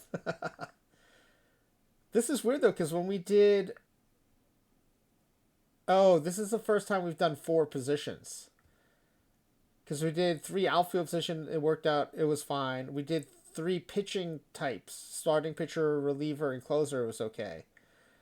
But now we have 4 positions of data in here. No, but we only have 2 positions worth of raw data. And is this compiled spreadsheet too big?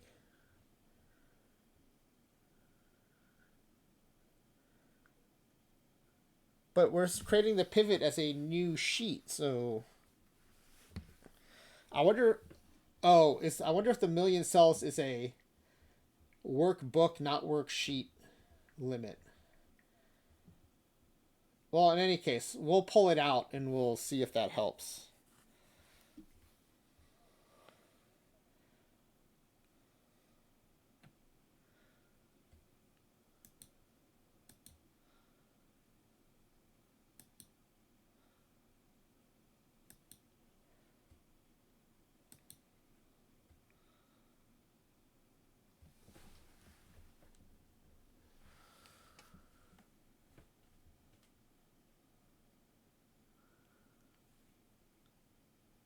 So where's my new workbook?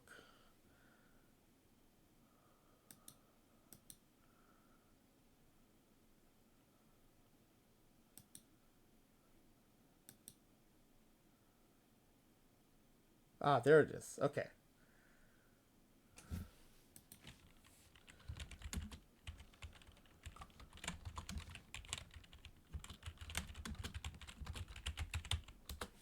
Okay, so let's see if this works now.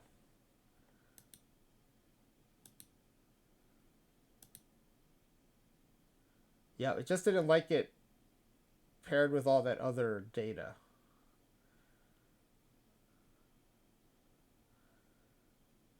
Oh, it's not letting me, that's weird. Oh, it's saving. It's thinking. Where's the rest of my pivot table, though?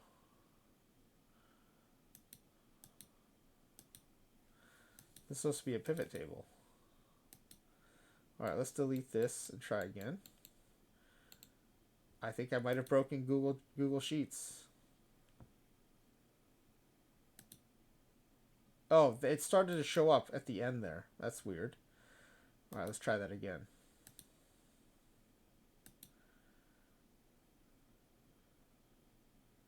There we go. This is what we're looking for. Okay. So for columns, let's go position. We need contact, so we'll do contact. For values, we'll do contact. And filter, we'll do a position filter.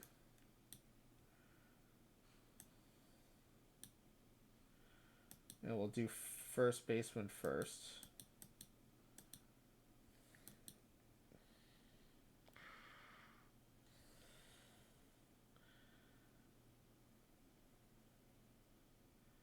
Oh no, it wasn't position.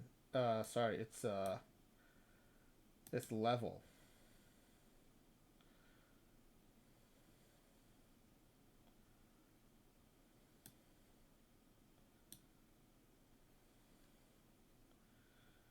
And the values are not sums, we want them to be counts.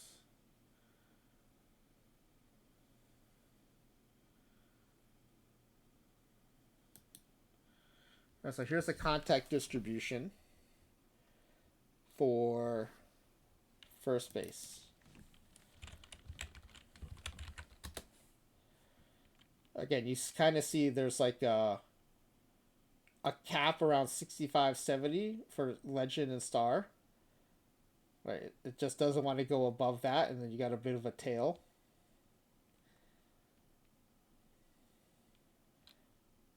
And the mode is 65, 65. Actually, it's still. Wait a second. Why do the counts look so different? Why are there 16,000 at good?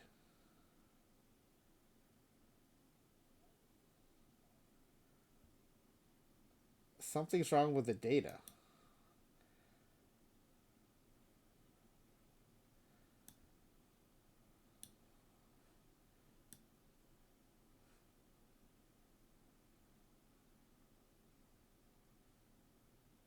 Oh, look at this. The good level third baseman are actually good level first baseman.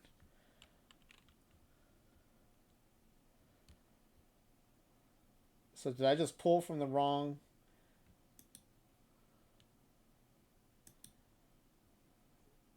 tab, or did I import? Oh, I created them incorrectly. All right, so we have to go back.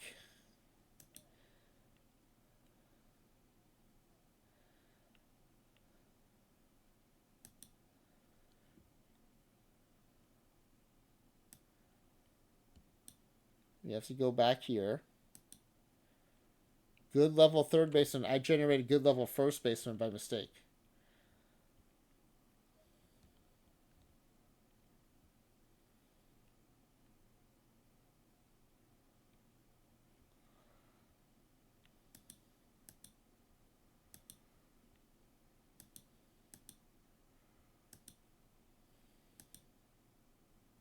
Actually, let's make sure okay, it is empty. Third base. Good level.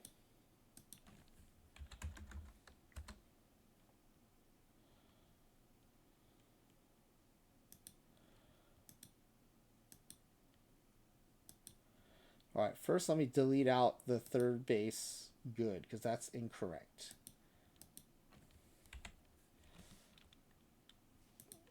And let me rename this new file third base good.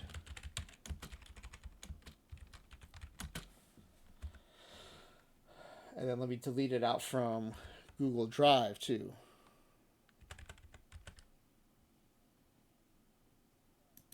Because it's incorrect.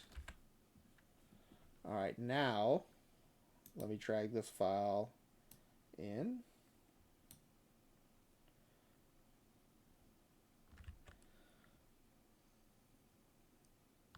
And then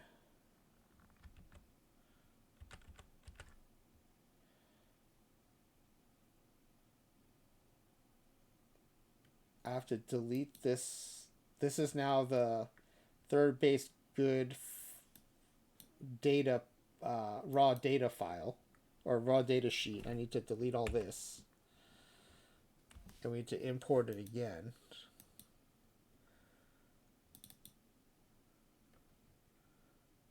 Third base good. I renamed it with a parentheses 2.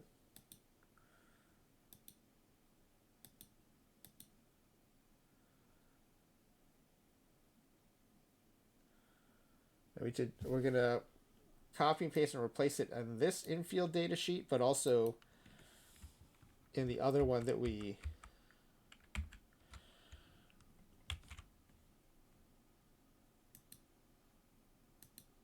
moved it to. So we need the third base one here.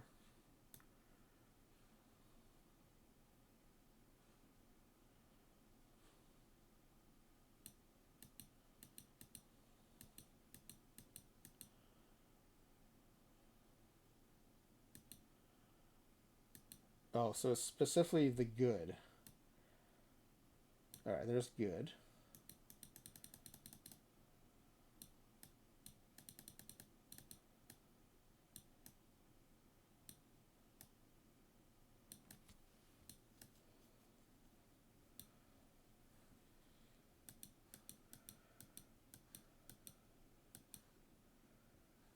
Okay, there we go. Replace those first baseman data with third baseman data.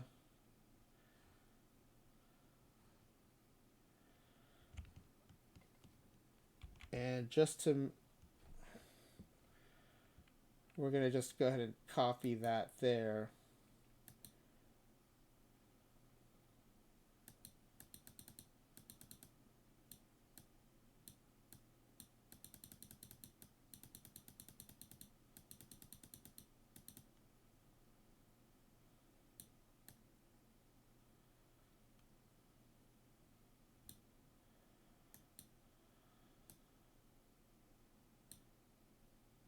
Good, right here.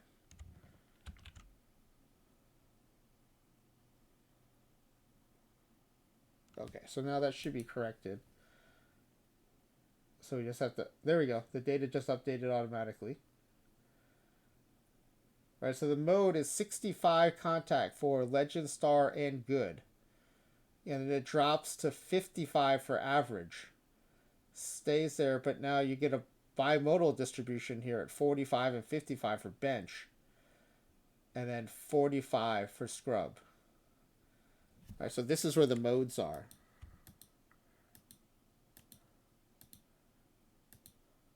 And you have like a secondary mode here. So that's interesting. So now let's copy this. And we'll make this third. And let's do third base contact.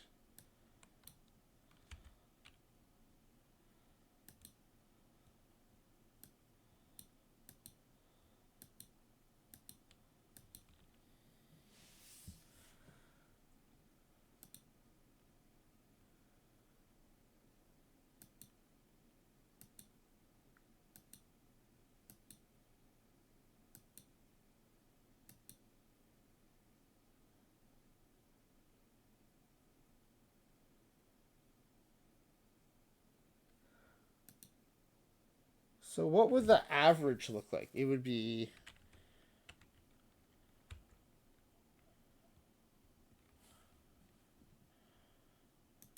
this times this, right? Plus, isn't there like a sum multiplier formula in Excel?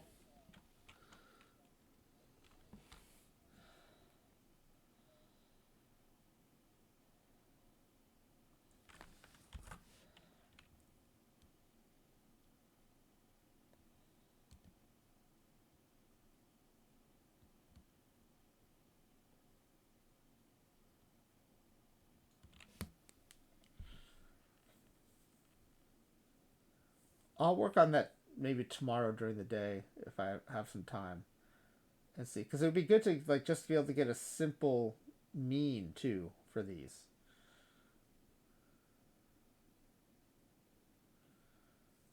I think it's a product sum formula. Let me look it up real quick. Product sum.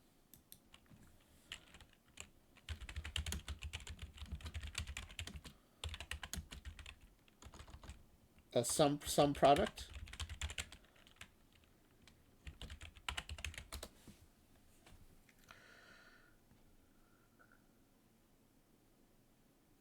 Oh yeah, okay. Let's try this.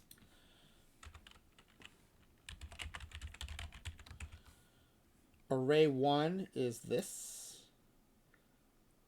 Array 2 is this. And then we divide that by 8,000. Again, I'm hard coding the 8,000. Forgive me. Or don't forgive me. Just don't do it. Oh, now I got the formula here. We want to freeze the column. So does function F4 work in Google Sheets? Oh, it does. So we freeze the A. Nice. So now if you drag this, it'll keep referring to column A here. Okay, so you see, look, the average contact actually goes up at star level and then starts going down. That's really interesting. Okay. And then how's that compared to first base?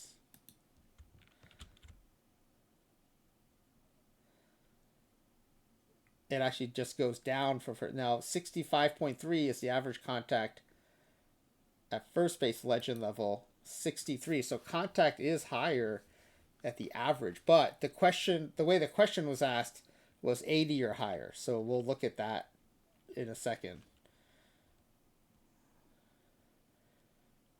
Now we can copy this again for power.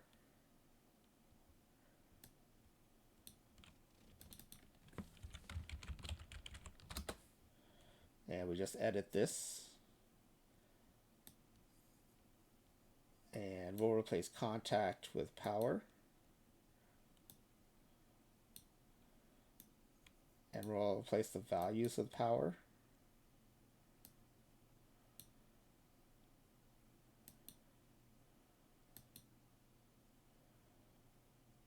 Oh, I think it doesn't like it because I added cells down here. We ran into this yesterday too. I think that might be why it doesn't like it. I don't know. So we'll just make a new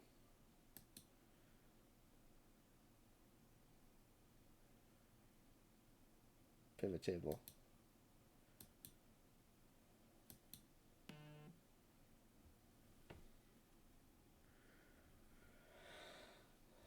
This will be power,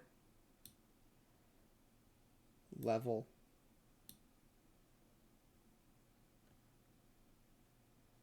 power, count, and then position. We'll start with first base.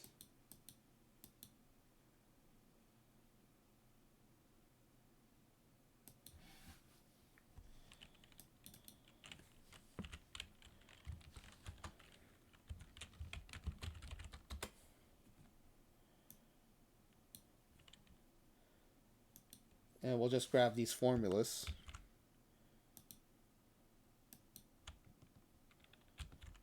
Now, actually, we're going to have to change this formula because the range is going to be off. We have to go A3 to A16.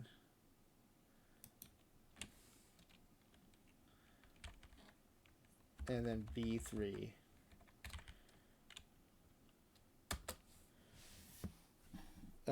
Why is it...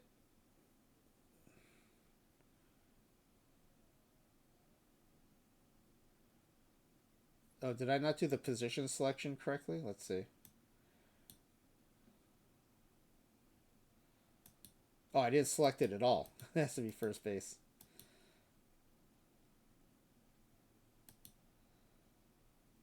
Yeah, look at the power at first base. 79.4 average.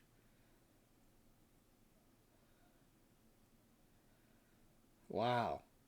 All right, let's see what that looks like for third base.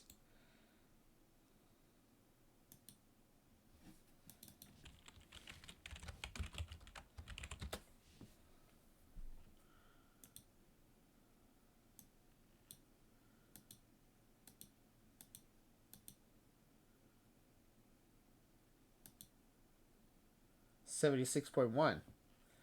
Now look at this spread here on star level third base. What it's interesting that legend and good are tighter distributions. Star is so spread out. And if you follow the modes again,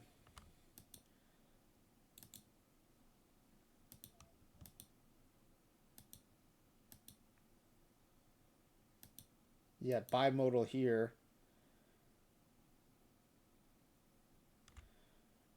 You see a big drop in the mode. Now the average doesn't change by that much. It drops by 5, but so you have a 10-point drop in the average from legend to star, a 5-point from star to good, another 10 points from good to average, 8 points to bench, but then 18 to scrub. And one thing we did talk about at scrub level, both for low ball and regular, is it's just hard to find power at the lower levels, and you see why. The average just drops off a cliff here. All right, we also need star distribution, so let's look at that.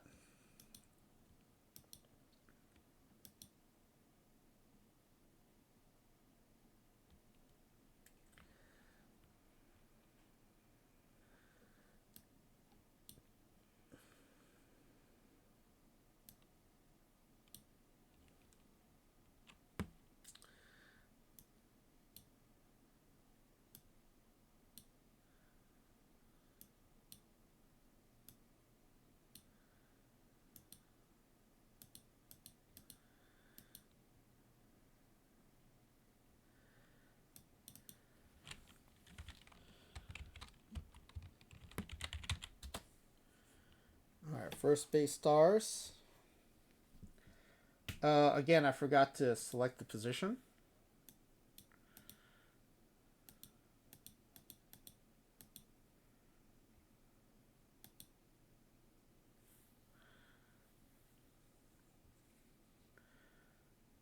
First base looks a lot like center field, where it's almost all 5-star here at the legend level.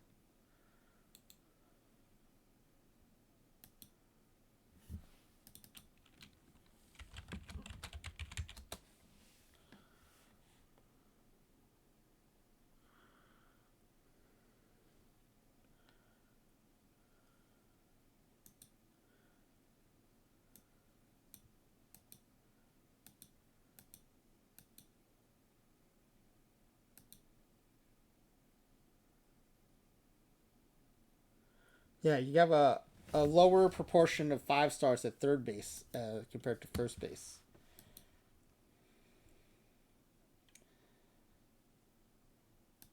We could calculate an average here too.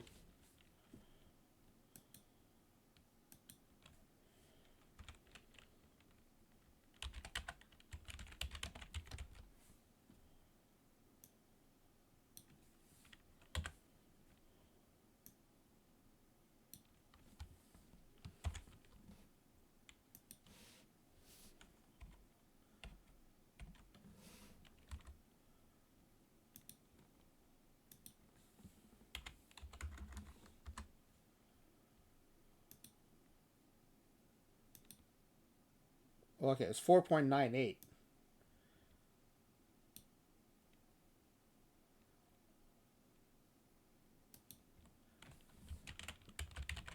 What's the difference here? I want to see where the biggest drop off is.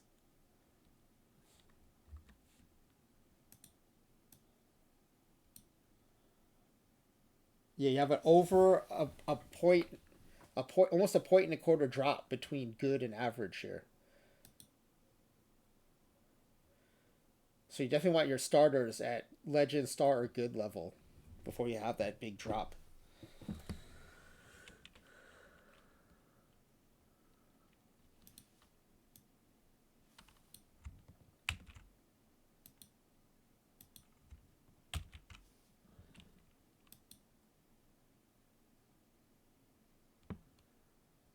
We would change this to 3.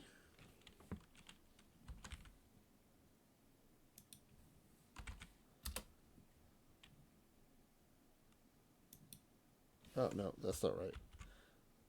We're going to autofill across.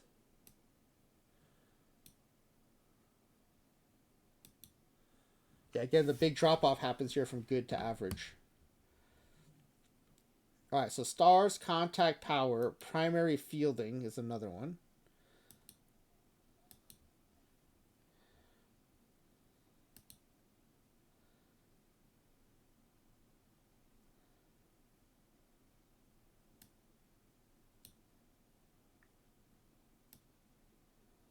Primary defense. Primary defense. Filter by position.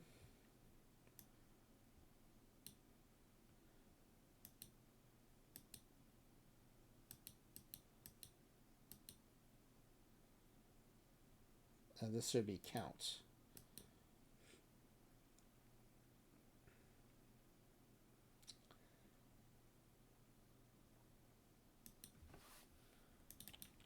So first base defense.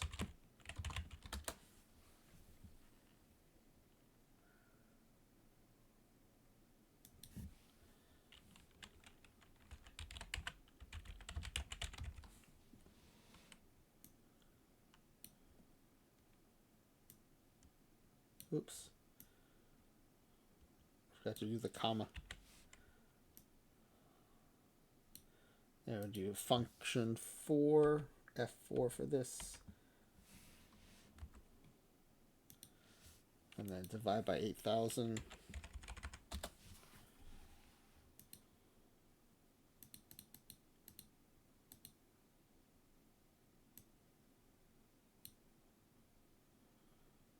Yeah, fielding declines from 56.7 to 56.2.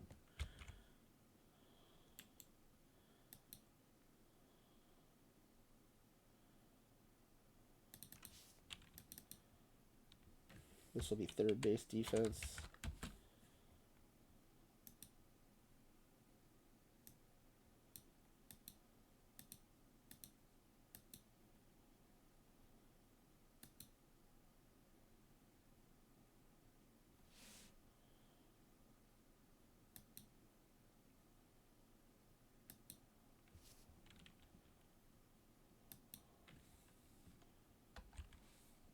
Not 13, 16.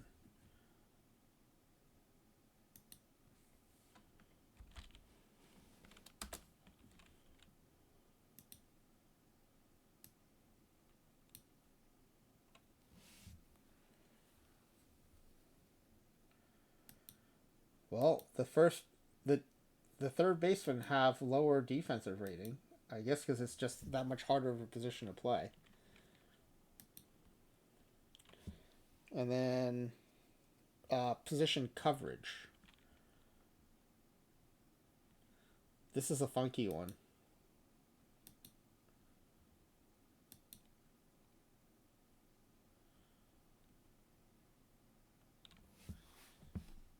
Level.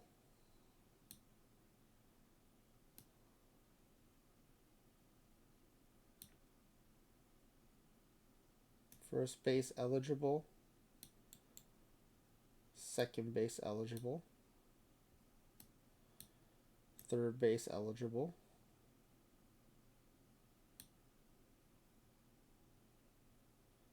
And shortstop eligible. And then I have to add in the values. First base eligible. Second base eligible.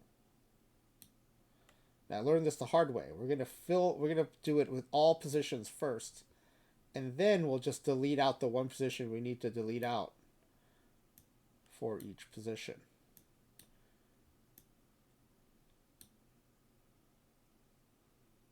Okay.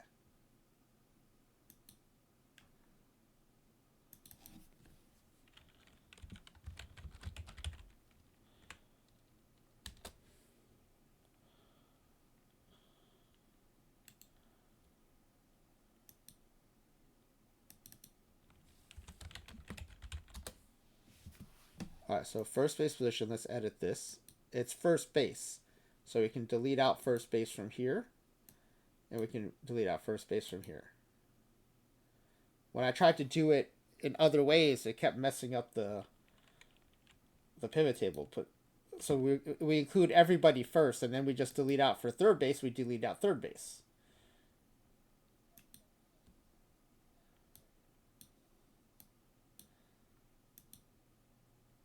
Okay. So now for first base,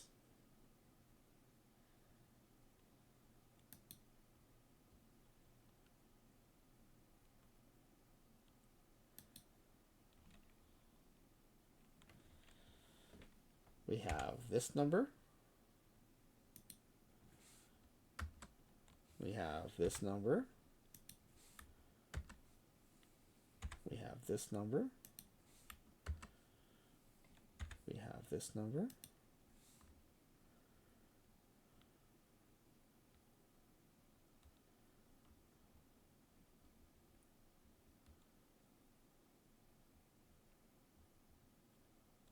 Oh, wait. I forgot to down select. Hold on, I forgot to do this. I forgot to select it down here, too.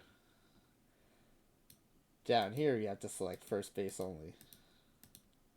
There we go. That'll change things a little bit.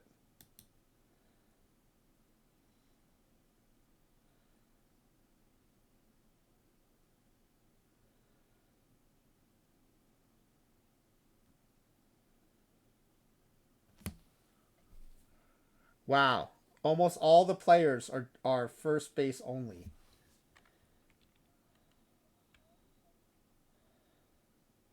Hold on. It's still summing some stuff. Let me update this here.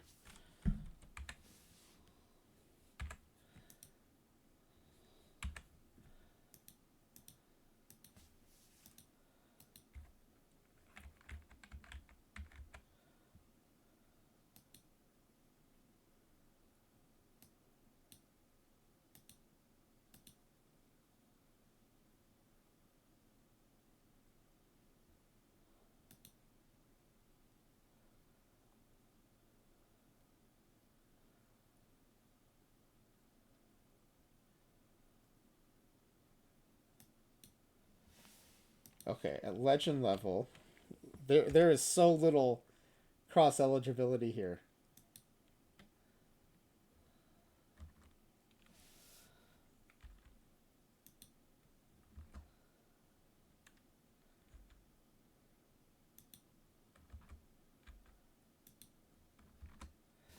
Okay, so this is yes at second base, no at third, no at short. So this is first base, second base. This is first base, second base, third base.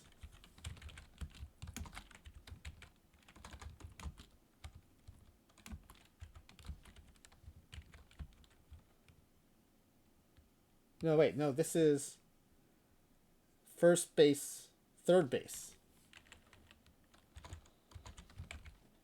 Wow, there's only 2 of 8,000 legend level first basemen that can play first and third. There's just as many who can play first and short. That is crazy how little. Almost 100% first base only.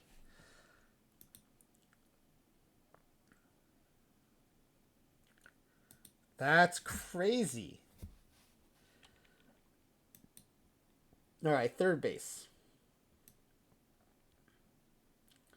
First, let's make sure these are all counts.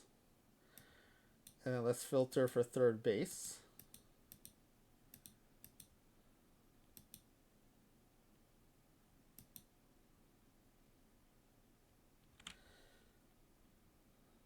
Okay.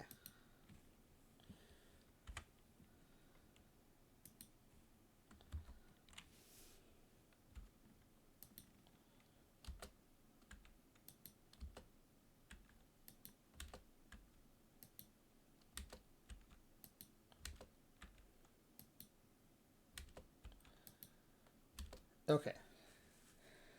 So the position combinations are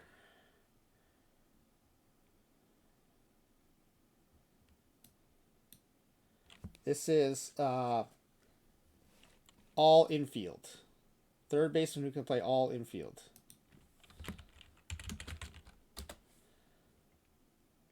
This is 1-0-1. So third base, first base, shortstop.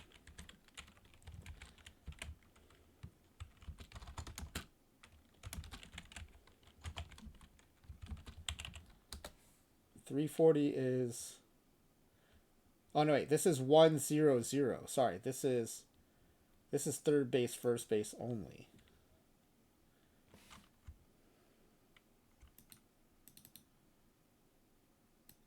.350 third baseman can play first base out of 8,000.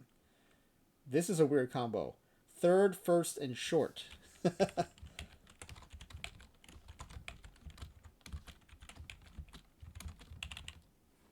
But not second.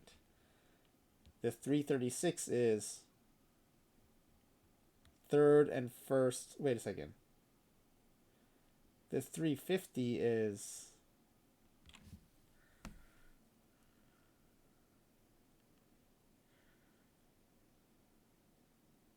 Oh, it's 3110.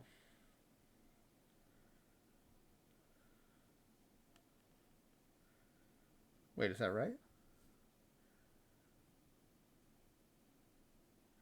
So it's third, first, second. Okay, that makes more sense.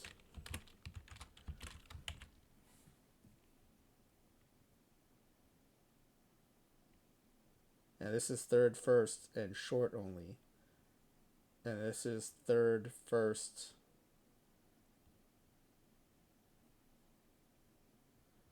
Third and first only.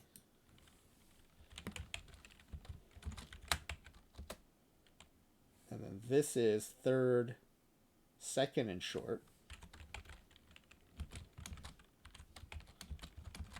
So one thing is I overestimated how many of these would include how many third basemen would be able to play first base.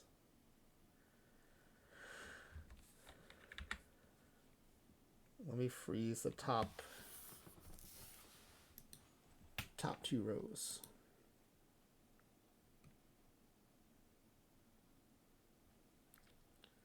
Actually, I want to top freeze the top 3 rows.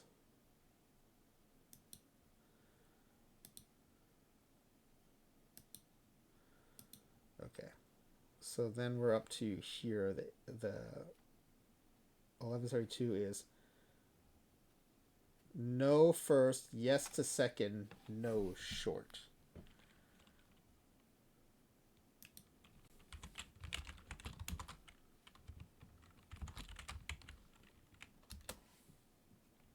And this is no first, no second, just short. So third base plus shortstop. And this 11, this should be third base only. And these should sum to 8,000. Yeah. Okay, so this is surprising to me that more third basemen can't play first base.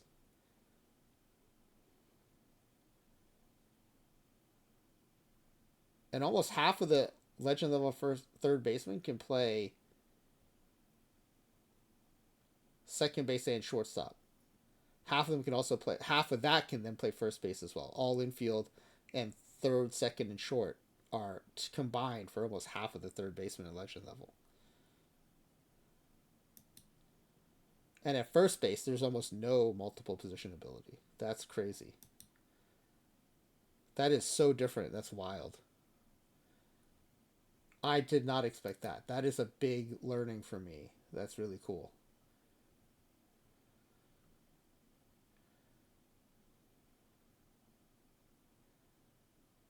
Okay, so I think we could do the pack giveaway now.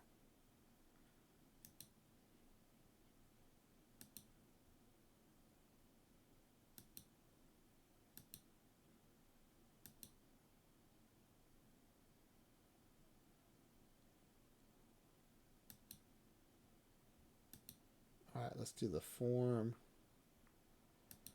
Let me generate a spreadsheet of the form.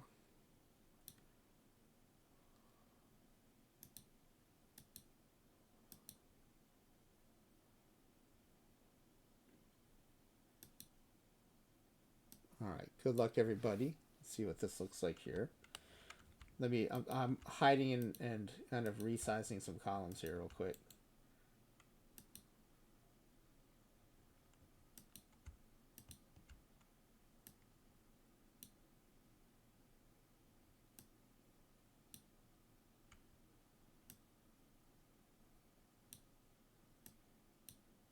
All right.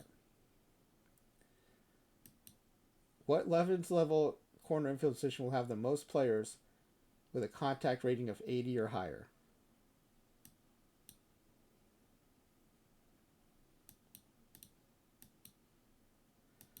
So first base contact 80 or higher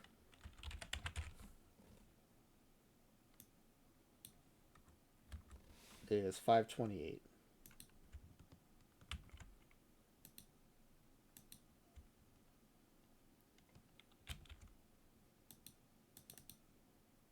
.528 versus 510. It's a very small margin, but first base has more 80 or higher contact.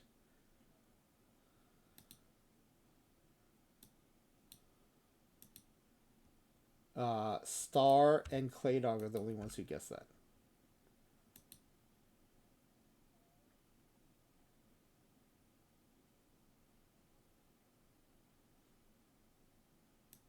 Okay, which ones will have the most power of 80 or higher?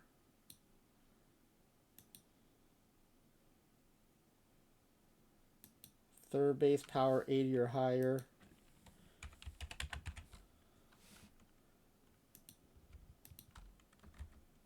.48, 58. Wow, over half. Over half the third basemen have power of 80 or higher. Well, this is going to be higher than that because it's half is right there at 80 alone. Wow. 6770 out of 8,000. What is that as a percentage?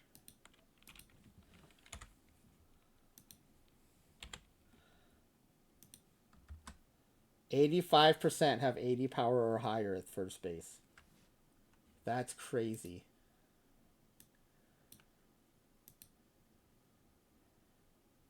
So you both got that right. Everyone gets first base for that in the whole group, all five.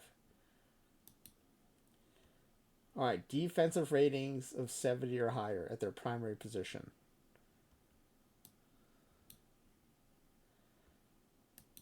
All right, third base 70 or higher.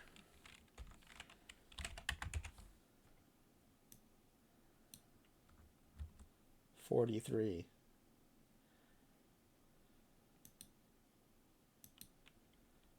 Well, this is going to be higher than that.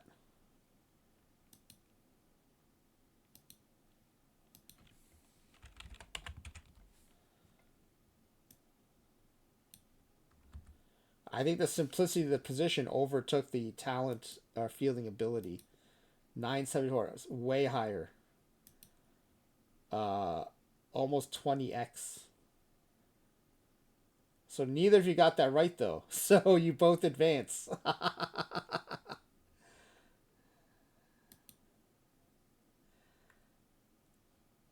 All right, and then which one will have the higher star rating? Well, you had different guesses here, so we will have a winner.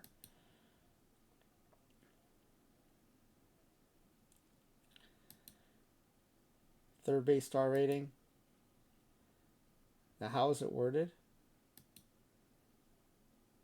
We'll have the most players. Yeah. So 7614 for third base, 7900 for first base.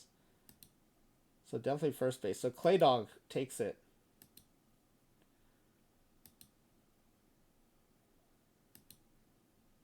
See, the rule I was proposing was then Star would have gotten bumped back in with everybody else, which then doesn't seem fair. But if you had both gone, then I would have proposed that everyone come back in, which that also seems weird. I don't know. I got to figure this out. But I want to do these numericals anyway, just to see what happens. Okay, the highest defensive rating at first base.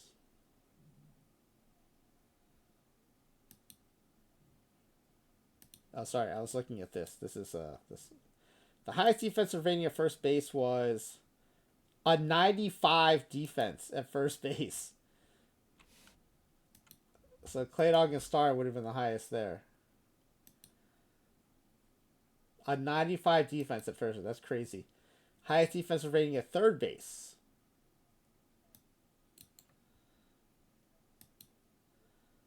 An 80. You know, Star and Good had 85s, but at legend level it was 80.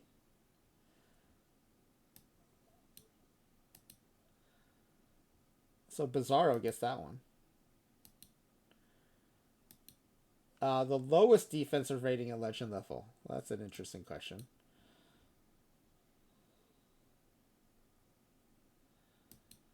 At first base, the lowest defensive rating is a 40.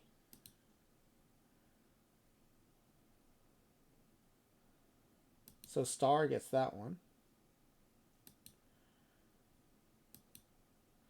Lowest third base rating.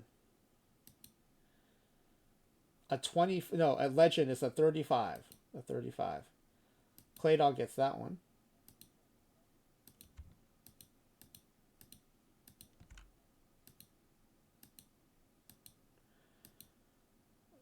What percentage of legend level first base will have a defensive rating for third base?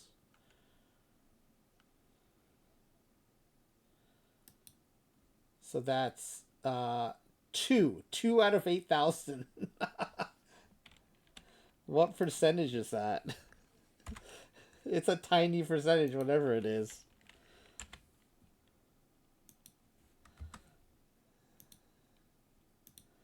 .01%.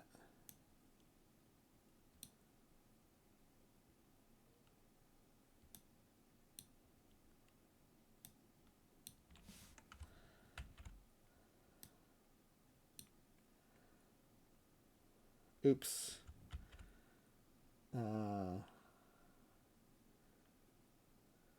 This has to say 13.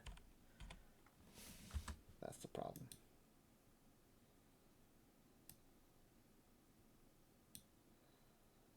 Yeah, 0.03%.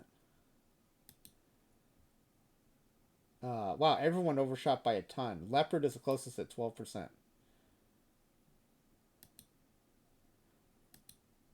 So you were all like me. You thought more first basemen have a defensive rating at third base.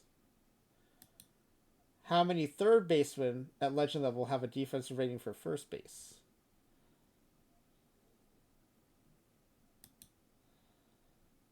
So that would be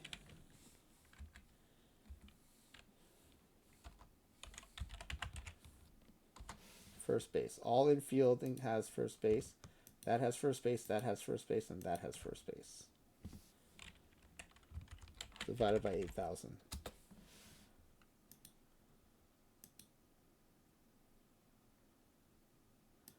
34.3% of third basemen have first base as a rating.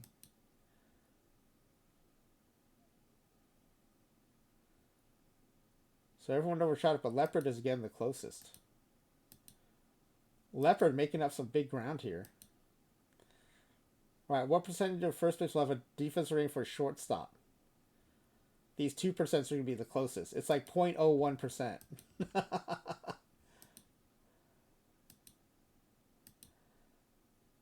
What percentage of third base will have a rating for shortstop? Now that's an interesting one.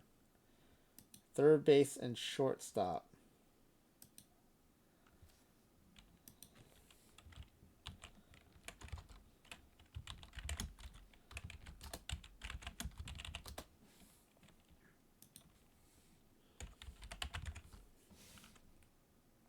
All infield, this has shortstop, that has shortstop, and that has shortstop.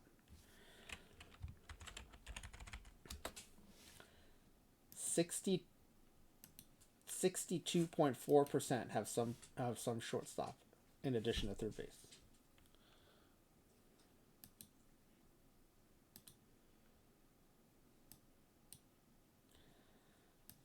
Tampa closest there. Very nice. So let's see. Star has 2, Clay Dog has 2, Tampa has 2, and Leopard has 3.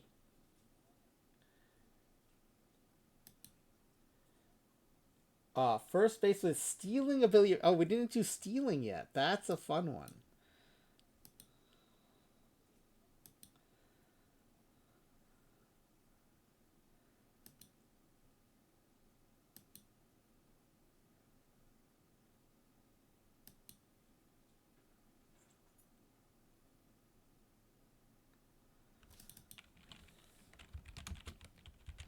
Let's do this for all infield. So we'll do legend level, will be a filter.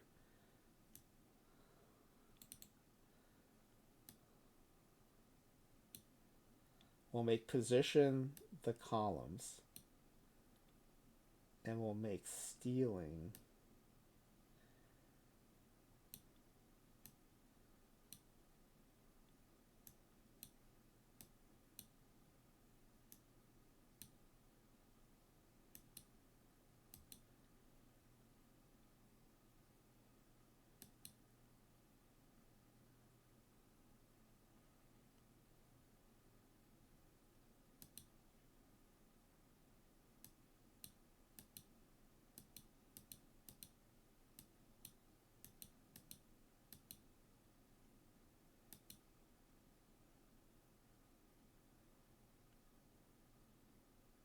Okay, this is interesting.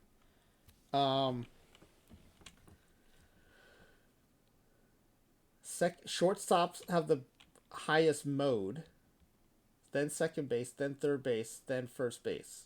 What does it look like if we do the average, the mean?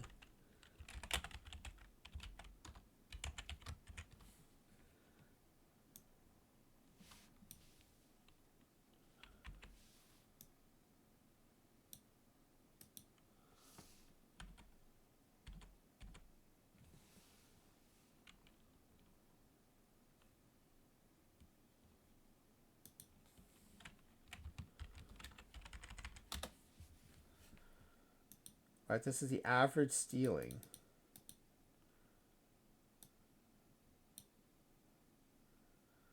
Yeah, your highest is at shortstop, your second highest is at second base, then third base, then first base.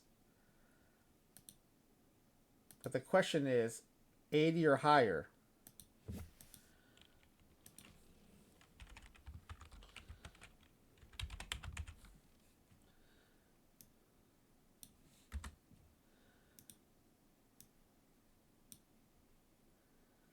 as a percentage.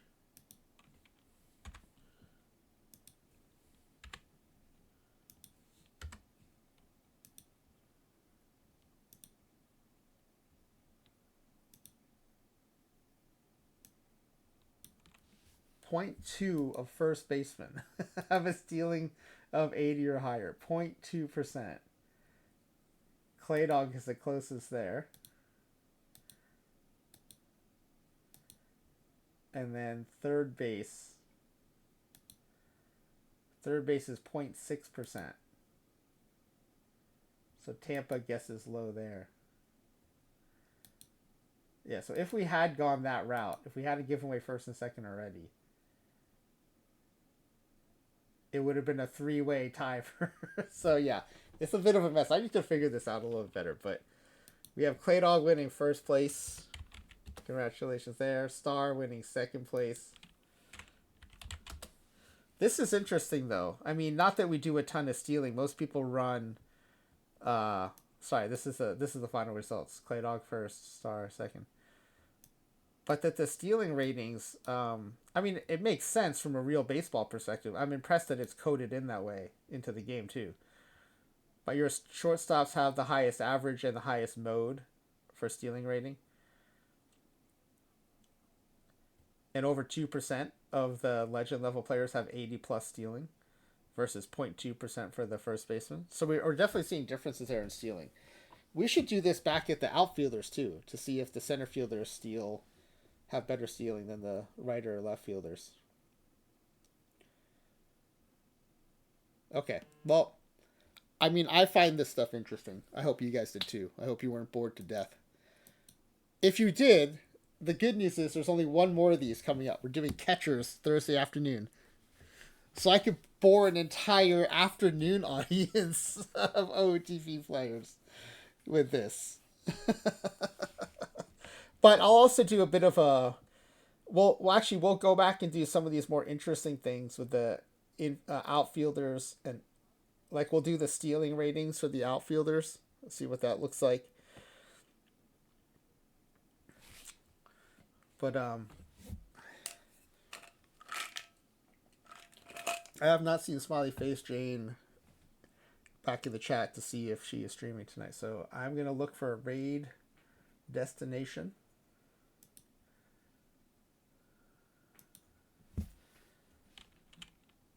See, I doubt anyone's playing out of the park baseball right now, but we'll see.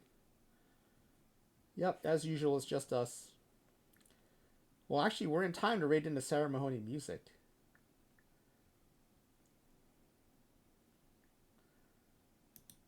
Let's see.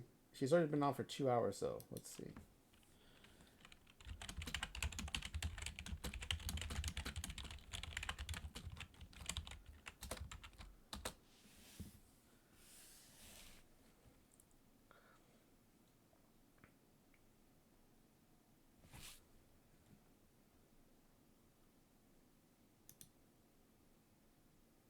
She's in mid-song, so she may not see the message for a while.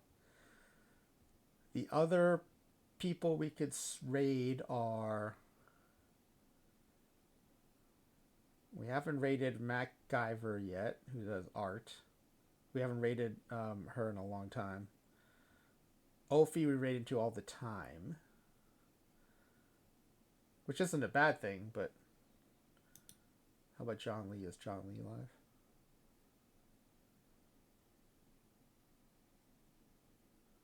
Oh, John is live too.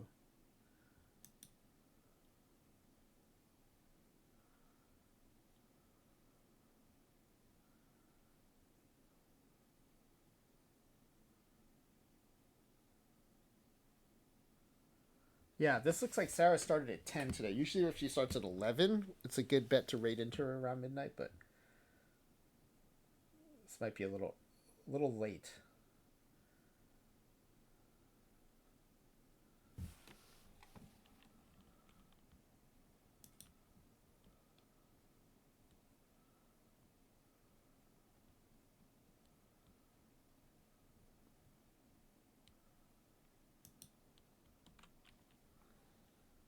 Let me highlight my message and see.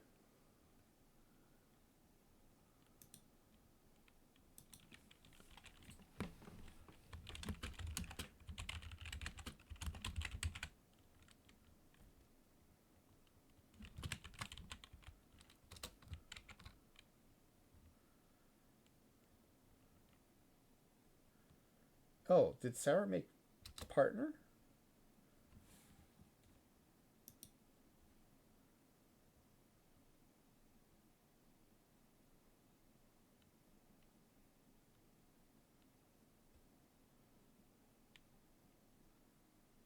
Oh, 45 minutes. I think that's worth rating into. I think, I think that's worth rating into. We're going to rate into Sarah Mahoney music. She plays piano, she sings, only does covers, but does really fun versions of covers. Also, I think it's their inside joke, but she always tries to sneak in the main piano riff from "The Way It Is" into the ends of her songs. It's amazing. But thanks for being here, Ezra. Thank you for the raid. If you're bored by these, good news. You only have one more to go. Catchers on Friday afternoon. Friday night will be a Crater roster test, if all goes well. So Thursday night, our usual pack ripping streams. We fun to come hang out there. It's more chill than normal, but still a lot of fun. And enjoy the piano and vocal stylings of Sarah Mahoney music. I'll be in there for a while, doing some drafts and stuff.